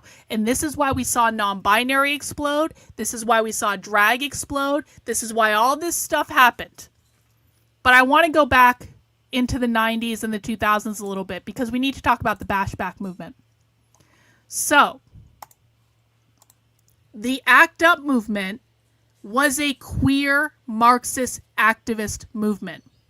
In 1990, they started splintering away from the gay rights movement. They went underground, and then in the 2000s, the bashback movement emerged. All right? Now, the bashback movement is violent, militant, queer activism. You might think of this as Antifa, but it's not Antifa. When Andy Ngo lies to the public and says Trantifa. Trantifa is not a real thing. Trantifa is something that Andy Ngo completely made up. He invented it as a branding exercise. It is not a real thing. But there is a real militant, violent movement within the queer Marxist community, and it is called the bashback movement. That is the proper name. And you can see the colors of the bashback movement are pink and black. There is actually a book that we've read on this channel. And we're gonna read some of their literature hopefully today, but I may not get to it. But there is actually a book. And I saw a print copy. They had a print copy of this book at the New York Anarchist Book Fair. They apparently found 5 print copies of this book and they were taking bids, and I should have gone back and bid for it, but I didn't. So I actually just saw a print copy of this book. There is a book called Queer Ultraviolence, the Bashback Anthology, that is explicitly about the bashback movement. And this is when things really started getting violent. If you look in the bashback movement, they were attacking pride festivals. Look at this picture. They were attacking pride festivals. They were marching in pride parades. This is like Antifa, but it's not Antifa. It is a different organization than Antifa. There is overlap. But not everyone that is in bashback is in Antifa, and not everyone that is Antifa is in bashback. We have got to be nuanced about this. These guys were attacking churches. These guys were staging these. They were kind of like taking the cue of, look at this, queer liberation, not rainbow capitalism. This is an article about the bashback movement.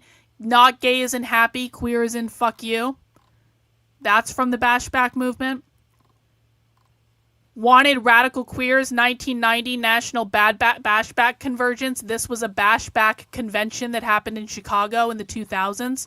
Here's basically a history. So they protested the DNC and the RNC in 2008. They held massive summits. They attacked the Mount Hope Church. This was in Lansing, Michigan in 2000. So this was a real thing. This is violent queer activism, a little bit not safe for work there. And you can see they have a whole history behind it. The bashback movement still exists today. It's starting to come back today. Queer liberation, not rainbow capitalism. They are explicit about this, okay? One of the documents that I want to read with you guys is called Toward the Queerest Insurrection. Regulars on my channel have heard Towards the Queerest Insurrection like 8,000 times because it is the very best introduction to the bashback movement and to militant queer activism. Well, yes, except it would be a mistake to think they're all gay. They're not all gay. But we are going to read this at some point. This is a document that was written round about 2008, I think, by the Mary Nardini Gang. If you have never heard of the Mary Nardini Gang before, you will hear of them if you study queer Marxism with me because they are hugely influential. They wrote a paper called Be Gay, Do Crime, but that was their last one. Their first one was Towards the Queerest Insurrection. So we'll hopefully come back to that, but I want to finish telling the story of this. So we have the bashback movement. Now, how many of you have seen this magazine cover? This magazine cover has gone viral on Twitter an awful lot. This is a very recent magazine cover from Portland, Oregon. Okay? And actually, I have some stuff about this on my Substack too. Let me just go up here. Bashback.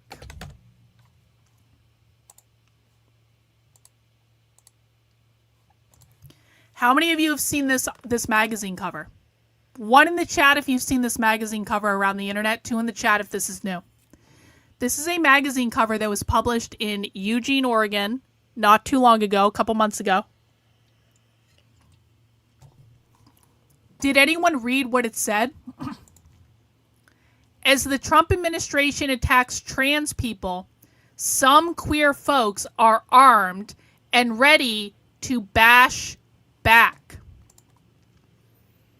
When they use the terminology bashback on this magazine cover in 2025, that was not an accident. That was not a colloquialism. The bashback movement is a real movement that started in the 2000s, directly evolved out of the ACT UP movement, which directly evolved out of the Stonewall riot in the 60s. Does everyone see the progression? And it was also influenced by the queercore movement in the punk subculture. So we're starting to see more and more and more militancy as the decades are going on. And now we see terms like bashback show up on magazine covers, and no one is explaining to conservative audiences when they say bashback, they're not referring to a nebulous concept. They are referring to a specific militant movement. And I know that because I'm the only one person to cover that the bashback movement has reemerged recently. And if you look, this is a video from a Turning Point USA event in April. What do you see in this image? Let's see if I can get the image to be bigger, maybe in another tab. No, it's going to stay the same. This is from a Turning Point USA event in April. What do you see in this image? Bashback with the upside down pink triangle. When I say the pink triangle is their symbol, I mean the pink triangle is the fucking symbol. If you do not see the pink triangle, then it is not the bashback movement, okay? 2 ladies, thanks for the super chat. Hey family, Karlyn, I definitely wanted to drop my support again for everyone's work. Been a really rough last few days when my two friends passed away recently besides Charlie Kirk. I'm really sorry to hear that, 2 ladies. Thank you for the super chat. And there it is. There it is. See? Once you know the language, yes. Exactly. Exactly, KK. A fringe minority has successfully become the most successful cult in the world. 100%. Nope, not red and black, pink and black. Pink and black, not red. It's very important that people understand. But that's not the only place we've seen it show up recently. This was at a walkaway rally in Los Angeles, I think back in May or so. Look at that, queers bash back. The bashback movement released a new manifesto over the summer. And the manifesto called for buying guns, too. I'm not going to read the whole thing. You can find it on the Substack. At the Los Angeles Anarchist Book Fair, back in May, bashback was a table. The bashback movement is reconstituting. You can buy bashback clothes. You might see bashback on stickers in neighborhoods. You can go on Blue Sky and look up the term bashback, and you're going to see all sorts of crazy shit. Okay? So that is what has led us to where we are. Does everyone understand? I just laid a lot out. I just laid a lot out for you. Yeah. Are you awake? This is what my book is about. This is literally the book I'm writing about queer Marxism right now. This is why I know all this stuff, guys. I've been researching it for 3 years, okay? I just laid a lot out. I want to do a quick pause, and I want to see how everyone is doing. Let me know in the chat if you have questions, and then we're going to read a document, okay? We have enough time to read Towards the Queerest Insurrection, so we're going to do Towards the Queerest Insurrection today. So the pink and black flag is the anarcho-queer thing. Yes. Anytime you see pink and black, they have their own flag, they have their own fucking triangle. That's queer Marxism. Bashback is the militant queer Marxist group. Yes. Exactly.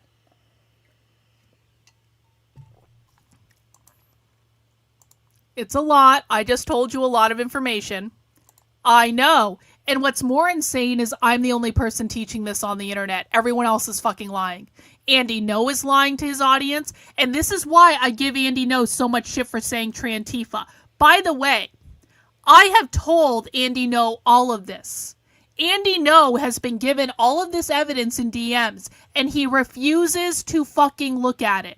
I have sent Andy No so much information about Bashback and the Mary Nardini gang and all that. He refuses to look at it. He doesn't incorporate it, and he just keeps going, Trantifa, Trantifa, Trantifa. Trantifa isn't fucking real. It's not a real thing. And if people are chasing this mystical enemy that Andy No is making up, they are going to be missing the real enemy, and the real enemy is the fucking Bashback movement. That is the real enemy. Those are the violent queer militants, not fucking Trantifa. Trantifa is fake. The real enemy is the Bashback movement.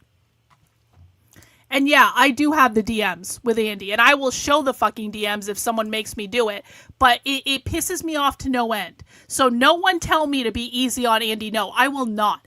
Andy No is lying to millions of people every single time he uses the word Trantifa. He is inventing something that doesn't exist, and not only is he doing that, he is ignoring the real thing. He's ignoring this. He doesn't teach anyone about this. Again, this is not something that happened 20 years ago. These people were literally tabling at the Los Angeles Anarchist Book Fair a couple months ago. This is not abstract. They are back. Trantifa is not a real fucking thing. If you want me to answer that question, well, actually, hang on. No, this is not real. You guys are not listening. So, anyway, if you don't know who Andy No is, hey, don't worry about it. Don't worry about it at all. But a lot of people do, is the thing. So, yes, queer isn't about being gay or trans. It is a political ideology. Queer is a political ideology. It is not about gay or trans. It is an anti-assimilationist, anti-capitalist political ideology.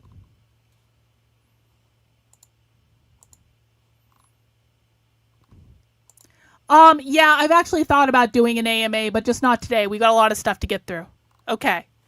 So what I want to do now, guys, is I want to go back and I want to read together, and we're going to do this with a little plugin I have on my computer. I want to read together Toward the Queerest Insurrection, okay? I want you guys to hear what this document says. Toward the Queerest Insurrection is a document written by the Mary Nardini gang. The Mary Nardini gang is a militant, violent, queer group that was founded in Milwaukee. Milwaukee in the Midwest. By the way, fun fact. Milwaukee and the Midwest is the home of queer Marxist activism. Milwaukee and the Midwest, Chicago, Indiana, Minnesota. This is where the Bashback movement was created, and this is where the Bashback movement was cultivated. And by the way, this happened under George W. Bush. This happened under a Republican president. The ACT UP movement happened under a Republican president. Queer militants love Republican presidents. So don't be under any illusion that Trump is going to save us. He is not going to save us. He doesn't even know this exists. This document is hugely influential. This document is one of the most influential documents in all of queer activism. So what I want to do is I want to actually just read this together so that you guys can hear what's in this document. Does everyone want to do that? One in the chat if you're ready to read this document and see what it says.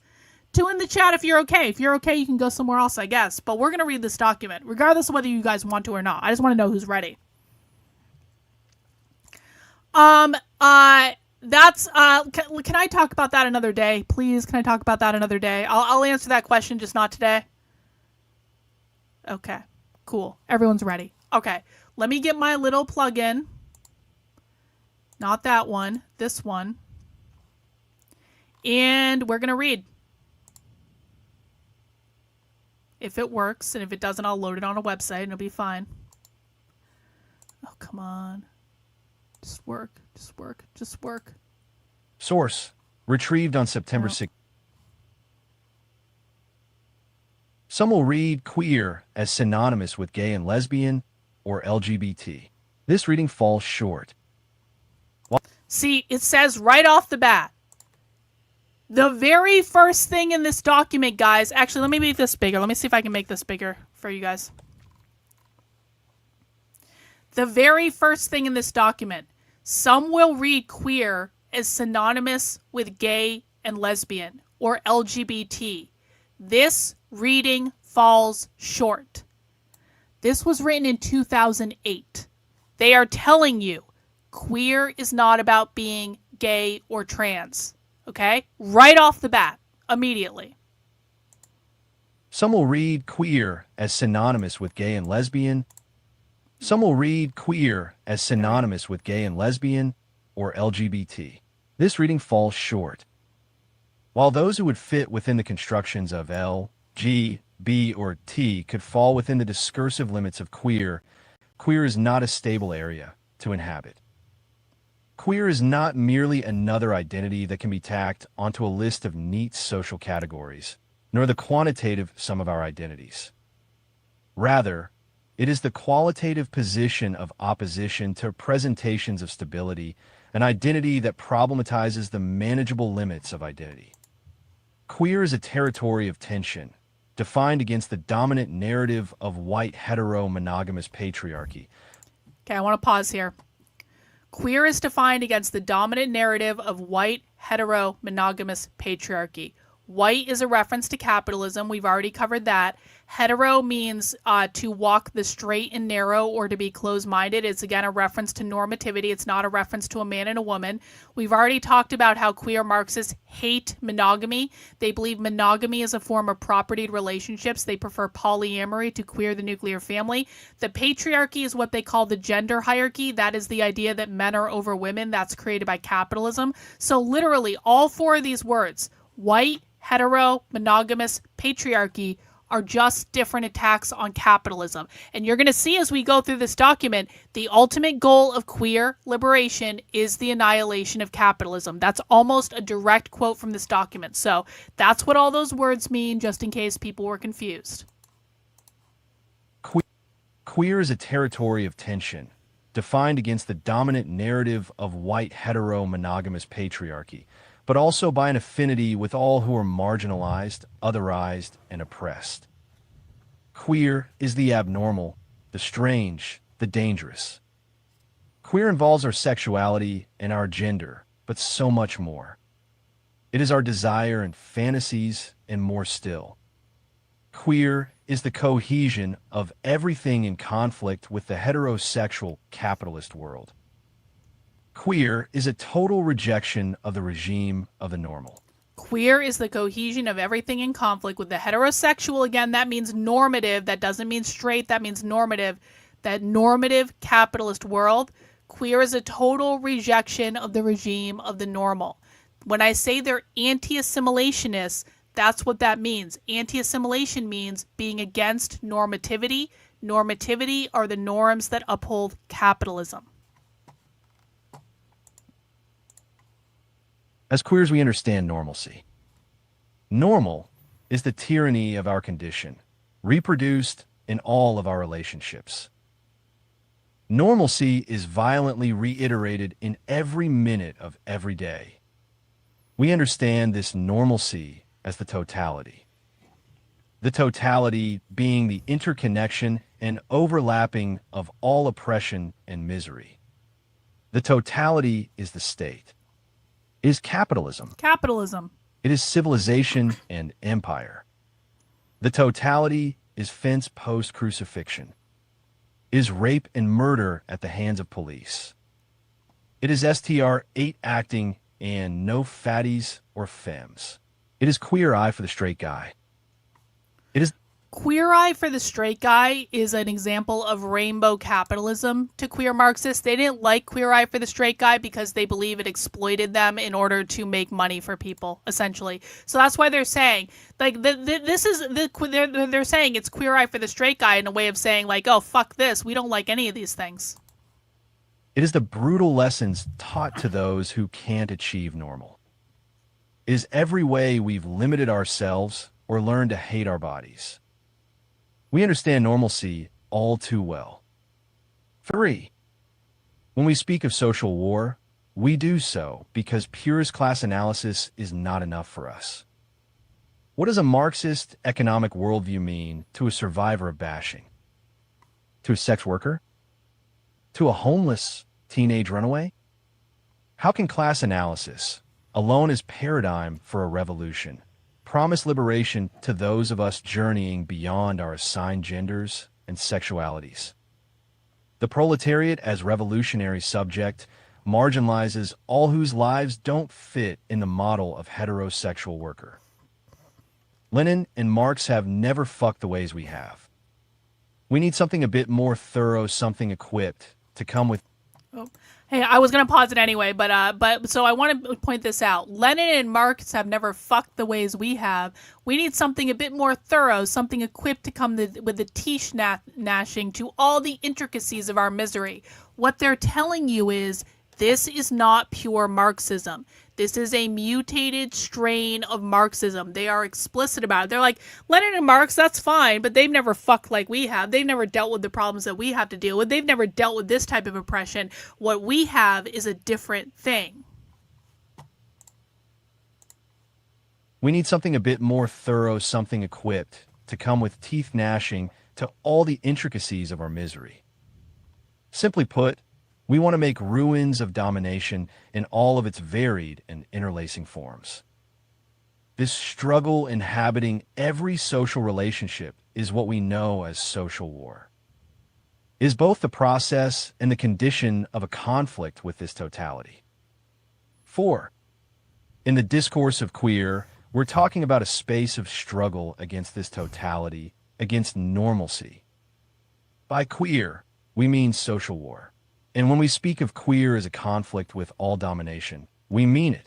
By queer, we mean social war. They're talking about anti-assimilist social relations. How do we relate to each other and have social relations outside of the normative capitalist model? See, we've always been the other, the alien, the criminal. The story of queers in this civilization has always been the narrative of the sexual deviant, the constitutional psychopathic inferior, the traitor, the freak, the moral imbecile. We've been excluded at the border from labor, from familial ties. We've been forced into concentration camps, into sex slavery, into prisons. The normal, the straight, the American family has always constructed itself in opposition to the queer. Straight is not queer. White is not of color. Healthy does not have HIV. Man is not woman. The discourses of heterosexuality, whiteness, and capitalism reproduce themselves into a model of power. For the rest of us, there is death.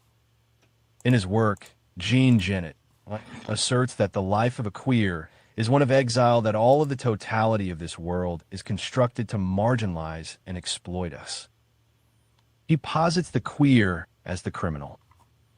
He glorifies homosexuality, too, and criminality as the most beautiful and lovely forms of conflict with the bourgeois world. He writes of the secret worlds of rebellion and joy inhabited by criminals and queers.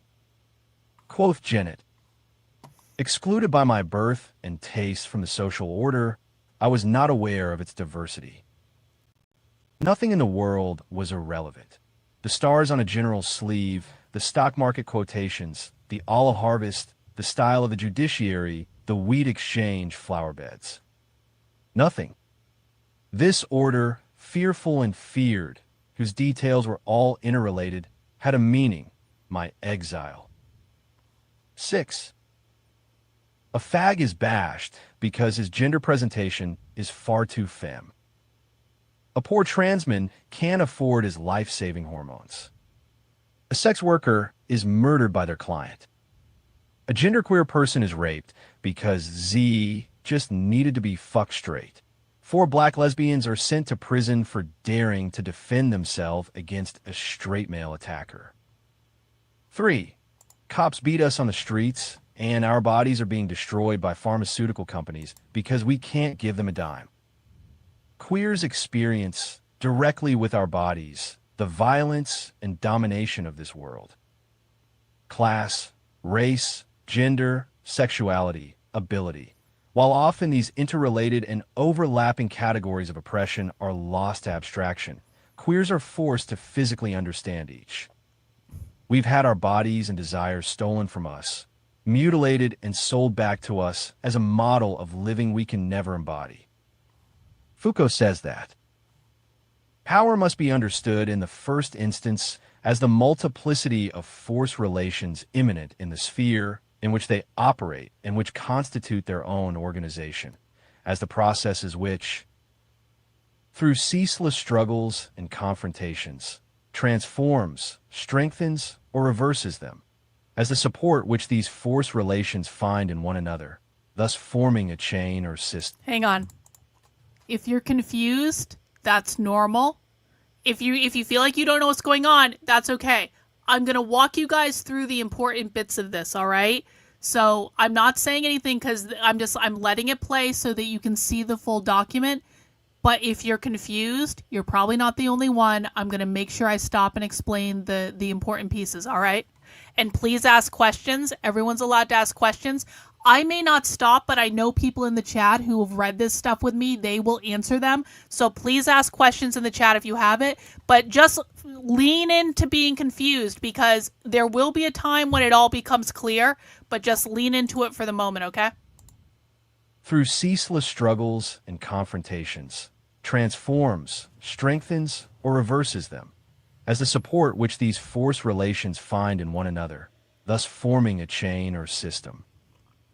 Or on the contrary, the disjunctions and contradictions which isolate them from one another, and lastly, as the strategies in which they take effect, whose general design or institutional crystallization is embodied in the state apparatus, in the formulation of a law, in the various social hegemonies. We experience the complexity of domination and social control amplified through heterosexuality. Oh, so queer does not believe in medically transitioning? No. In fact, many of them don't medically transition. I mean, there are ones that do, but these people take hormones as a party drug. They take hormones when they go to a party because they get high from it.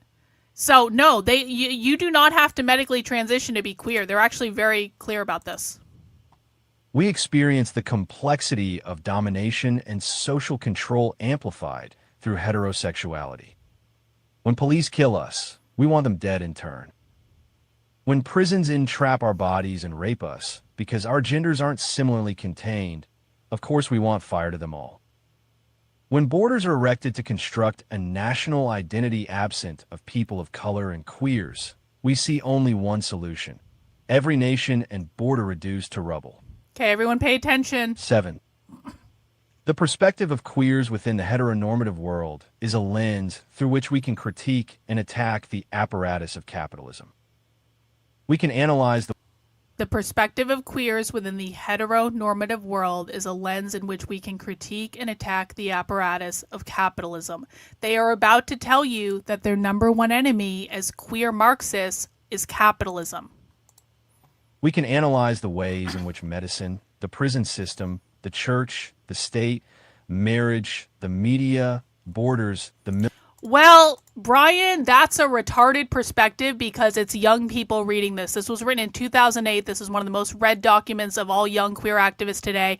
Every single person involved in the college encampments has read this document, I promise you. So that's literally retarded. Now I need everyone to shut up and listen.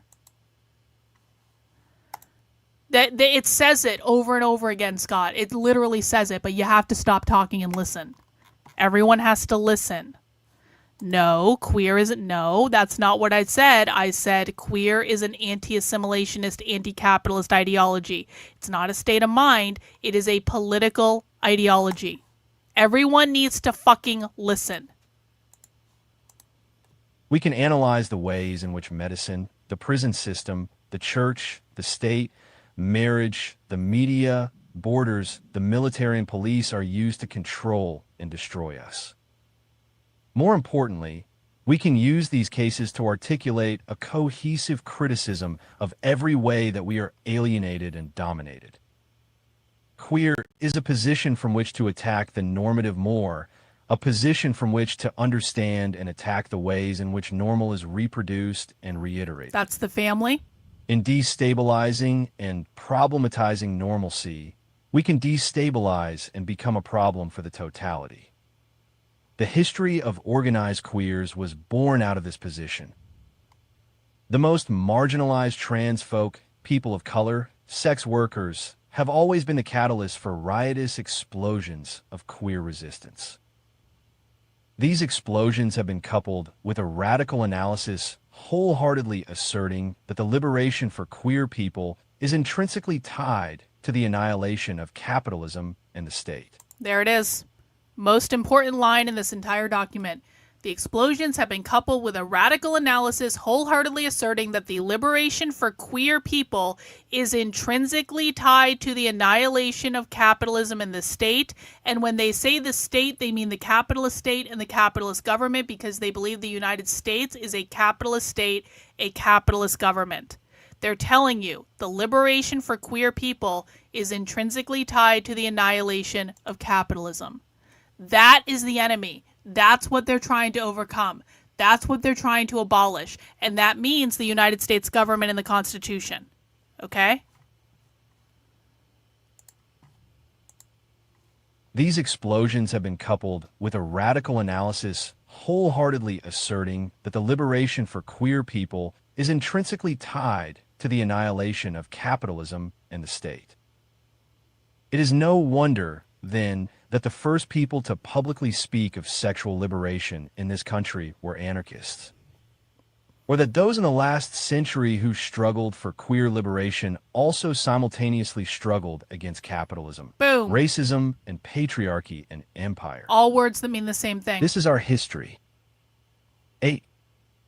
If history proves anything, it is that capitalism has a treacherous recuperative tendency to pacify radical social movements. It works rather simply, actually. A group gains privilege and power within a movement, and shortly thereafter sell their comrades out. Within a couple years of Stonewall, affluent gay white males had thoroughly marginalized everyone that had made their movement possible and abandoned their revolution with them. So here is where they talk about homonormativity. Because remember, queer militants do not want gay people to get married. They don't want them to assimilate to normative capitalist values. And they're pretty pissed off at the white gays who just like threw the liberatory movement against capitalism aside in order to get married and to just have normal jobs and to buy stuff and stuff like that. So they're about to explain to you the difference between the assimilationist sellout gays, exactly, Andre, the sellout gays, and the anti-assimilationist queer Marxists. The shooter wasn't this. This is what I'm saying. This is how I knew the shooter was not a queer Marxist. He wasn't this. Within a couple years of Stonewall, affluent gay white males had thoroughly marginalized everyone that had made their movement possible and abandoned their revolution with them. It was once that to be queer was to be in direct conflict with the forces of control and domination. Now we are faced with a condition of utter stagnation and sterility. As always, capital recuperated brick-throwing street queens into suited politicians and activists. There are vodka-bin Republicans, and Stonewall refers to gay Democrats.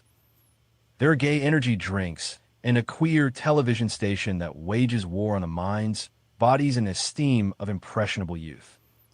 No. I'm trying to explain to you that it is the opposite of that. You need to shut the fuck up and listen. It is the opposite of that. You made that up. Either you aren't paying attention or you just made that up. So shut the fuck up and listen, because you've got it completely fucking backwards. The LGBT political establishment has become a force of assimilation, gentrification, capital, and state power. Gay identity has become both a marketable commodity. Here is where they're talking about rainbow capitalism. Again, the goal of queer liberation is to annihilate capitalism. They believe that rainbow capitalism, like pride festivals, like selling rainbow flags, like creating merchandise specifically to target gay communities, they believe that that is a capitalist assimilationist thing, and they hate it. So these people did not like pride festivals. They think it was exploiting gay people. Gay identity has become both a marketable commodity and a device of withdrawal from struggle against domination. Now, they don't critique marriage, military, or the state. Rather, we have campaigns for queer assimilation into each. Queer assimilation. Their politics. Now these gay Democrats, they don't even critique marriage, military, or the state. Rather, we have campaigns for queer assimilation into each. Anti-military, anti-war, anti-marriage, and anti-capitalism, that's what they mean when they say the state. Those are the three hallmarks of queer Marxism. Rather, we have campaigns for queer assimilation into each. Their politics is advocacy for such grievous institutions, rather than the annihilation of them all. Gays can kill poor people around the world as well as straight people. Gays can hold the reins of the state and capital as well as straight people. We are just like you.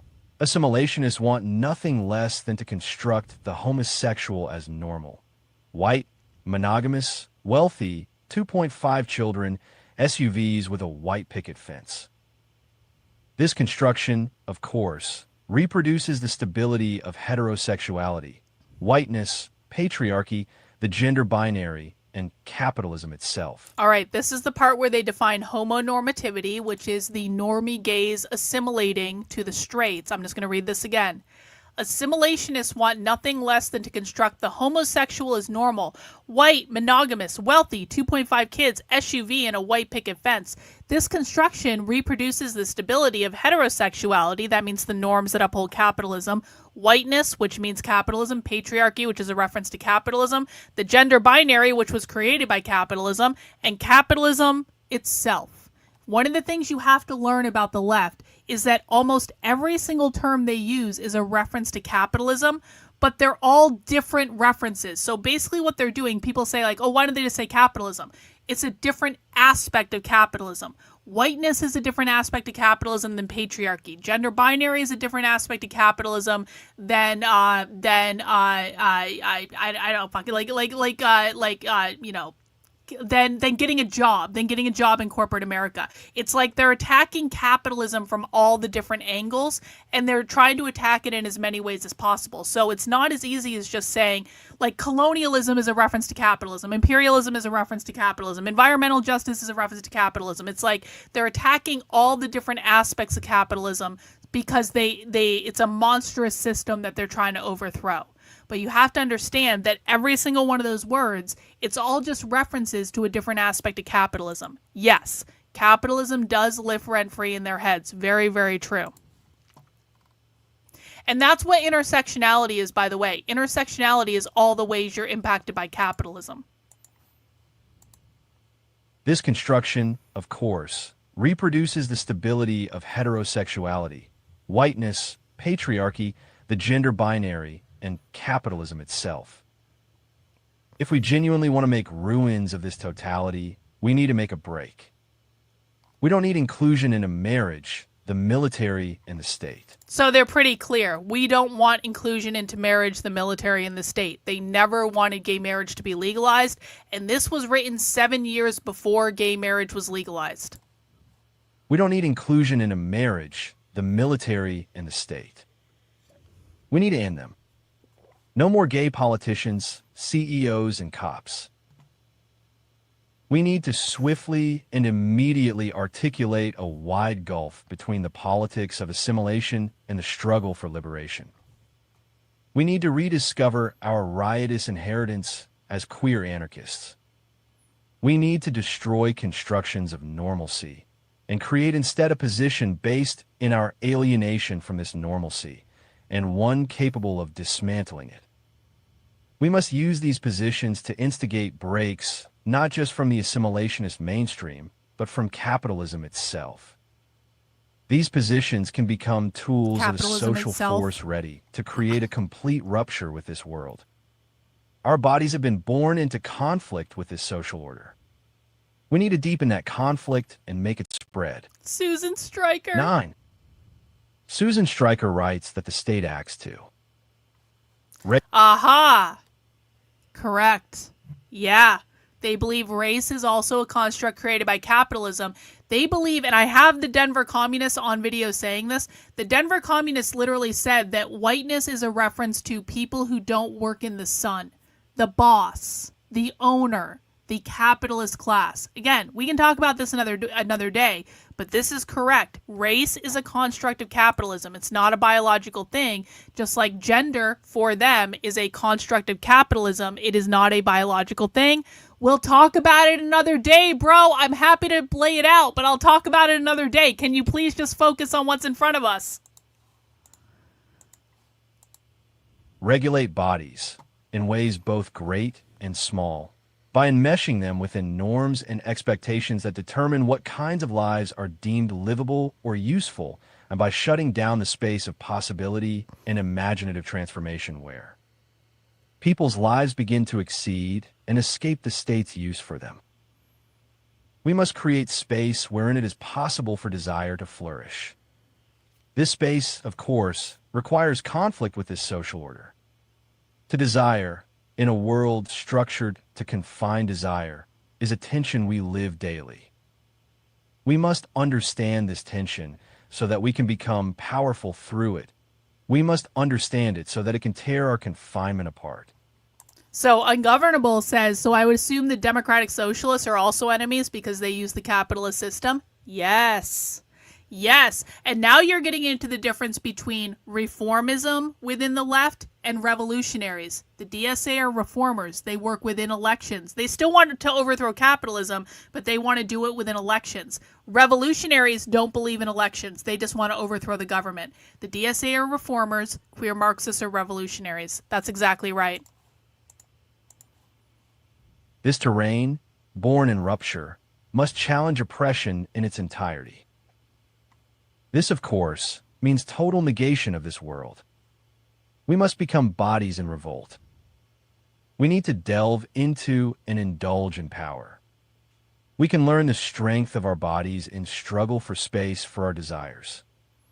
In desire, we'll find the power to destroy not only what destroys us, but also those who aspire to turn us into a gay mimicry of that which destroys us. We must be in conflict with regimes of the normal. This means to be at war with everything. They believe they are at war with everything. This means to be at war with everything. They believe they are at war with you right now. They believe they are at war with capitalism. And they believe that capitalism exerts violence on them, and so it is their obligation to exert violence back. That is what the bashback movement is. This is why this is so dangerous. This is why it's so important people understand this. because this is serious. This is part of their identity. It's part of who they are. This means to be at war with everything. If we desire a world without restraint, we must tear this one to the ground. We must live beyond measure and love and desire in ways most devastating. We must come to understand the feeling of social war. We can learn to be a threat. We can become the queerest of insurrections. We must come to understand the feeling of social war. We can learn to be a threat. We can become the queerest of insurrections. To be clear, we've despaired that we could never be as well-dressed or cultured as the Fab Five. We found nothing in Brokeback Mountain. We spent far too long shuffling through hallways with heads hung low. We don't give a shit about marriage or the military. Boom. But we've had the hottest sex everywhere in all the ways we aren't supposed to, and the other boys at school definitely can't know about it. And when I was 16, a would-be bully pushed me and called me a faggot. I hit him in the mouth. The intercourse of my fist and his face was far sexier and more liberating than anything MTV ever offered our generation. With a pre-come a desire on my lips, I knew from then on that I was an anarchist. In short, this world has never been enough for us. We say to it, we want everything, motherfucker, try to stop us. Let's get decadent. Filth is our politics. Filth is our life. Now, I don't want to do the appendix in this. You guys can read the appendix on your own because we're kind of running out of time. I just want to say this. There were a bunch of documents that were picked up by those people that shot up the ICE facility in Texas. Now, I know this is like a long time ago now, so people might not remember this. You guys remember how recently a bunch of leftists went and shot at an ICE facility in Texas? Does everyone remember this? The government retrieved a bunch of zines from those people. On those zines, it was written, "Let's get decadent. Filth is our politics. Filth is our life." That line from Towards the Queerest Insurrection was written on the zines that were picked up from the people who shot the ICE facility in Texas. When I say that this is one of the most influential documents on the activist left, what I mean is this is one of the most influential documents on the activist left. We see the language from this document show up all the time. So that's why it's important we need to read this stuff. This is why it's important that we need to understand the history of this, how it evolved, where it came from, what they're talking about doing next. And so that is what we study on this channel. We study their propaganda. We'll read more of their zines. We'll read more of them tomorrow. We don't have time today, but we will read more of them tomorrow. So come back. I stream at 5 p.m. tomorrow. How close are they to achieving all this? I think 10 to 15 years. I think they're pretty close. And the thing of it is what they're all waiting for is a revolutionary crisis. They don't know when the revolutionary crisis is going to happen, though. So basically, they're waiting for some spark of an event to set off the revolution. That could happen tomorrow. Excuse me. That could happen tomorrow. That could happen 5 years from now. That could happen 10 years from now. But they are trying to organize to be prepared to go when the pre-revolutionary crisis happens. So I think that, and I think they're closer than a lot of people think. So guys, that is all that we have time for today. I hope that was really helpful for you. Now, I do have more documents that we want to read, so we will continue this tomorrow. And you'll be able to see some more queer Marxist documents, and I'll show you some more stuff. But in the meantime, we have to end this stream because we are going into Spy Stream. Now, you can come and join us. Spy Stream is when we watch a live socialist training and talk about it. Spy Stream is going to be starting up around 7:30 p.m. You can join it by going over to my Substack and becoming a member. Spy Stream is supporter only because we want to keep it secret. But supporters are welcome to join and come watch. We are watching a live leftist organizing call tonight so that you can come and see what they really say. And of course, my Substack is the best way to support my work. If you appreciate me taking all the time to break this down for you, the years of research that I've done to look into this, to be able to figure out how to teach this to people. Listen, I'm not perfect. Obviously, I yell on the internet, but I'm really doing my best to try to break down this information in a way that people can understand it through books, through writing on my Substack, through doing podcasts, through doing streams like this, stuff like that. So if you appreciate the work I'm doing, guys, please head over to the Substack, sign up to support it. I am 100% funded by people like you. If people like you don't support my work, it doesn't get done, and I'm the only one doing this on the internet that I know of. So sign up, support it. Come back for the streams. If you can't afford to financially support my work right now, totally okay. I really do understand. But come to the streams. Listen to the content. Share it out. Teach people in your community. I'm trying to create more people like me, so there are many of us going out there talking about these ideas. That is the purpose of this. I need to take all of the information in my head and download it to you and teach you how to teach it, so we can create an army of people that are going out and teaching this information to the masses. All right? That is what we're doing here. I'm willing to bet they're trying to use Charlie Kirk as that revolutionary crisis. No, I don't think so. I don't think so, because again, they're not actually in their meetings. They're not really talking about it. Again, I was with them all weekend. If they were trying to use Charlie Kirk as a precursor for revolutionary crisis, they would have been talking about it. They weren't. They were just kind of like, "Oh yeah, that's stupid." Like they don't like Charlie Kirk, obviously, but it's not something that's really what they're thinking about as a revolutionary crisis. But I do appreciate the super chat. I appreciate you stopping by. Guys, we will continue this tomorrow. So I will have more queer Marxism. We will read more queer Marxism zines tomorrow, just like this one. This zine we're going to read tomorrow. I was hoping to get to it today. We didn't have time. I don't bash back. I shoot first. We're reading this tomorrow. Okay? So come back to the stream. Come back. 5 p.m. Eastern Time. I stream Monday through Friday at 5 p.m. on this channel, on YouTube, Rumble, Kick, X. Subscribe to the channel. Mount the like button for me on the way out the door. I do have to head out because we have to go get ready for our spy stream. But I will see you guys tomorrow. And thank you guys for being here and listening. I really do appreciate it. Great class. Not too much retardation. I was actually pretty pleased with the chat. Not a whole lot of retardia going on in the chat today, so that's good. People are taking this seriously. That's what's required. All right, guys. That's all I got. I'll see you guys soon.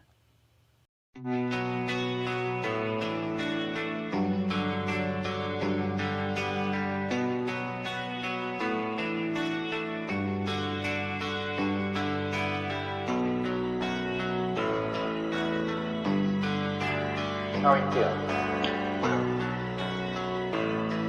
How long have you been here? 3 months, May 17th. And what brought you? That's difficult to answer.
influences my thinking and consequently my action. What is it you're trying to do with your life? Play the piano for people. I'm not clear. How is it that playing the piano for people has eventually resulted in your being here in the hospital?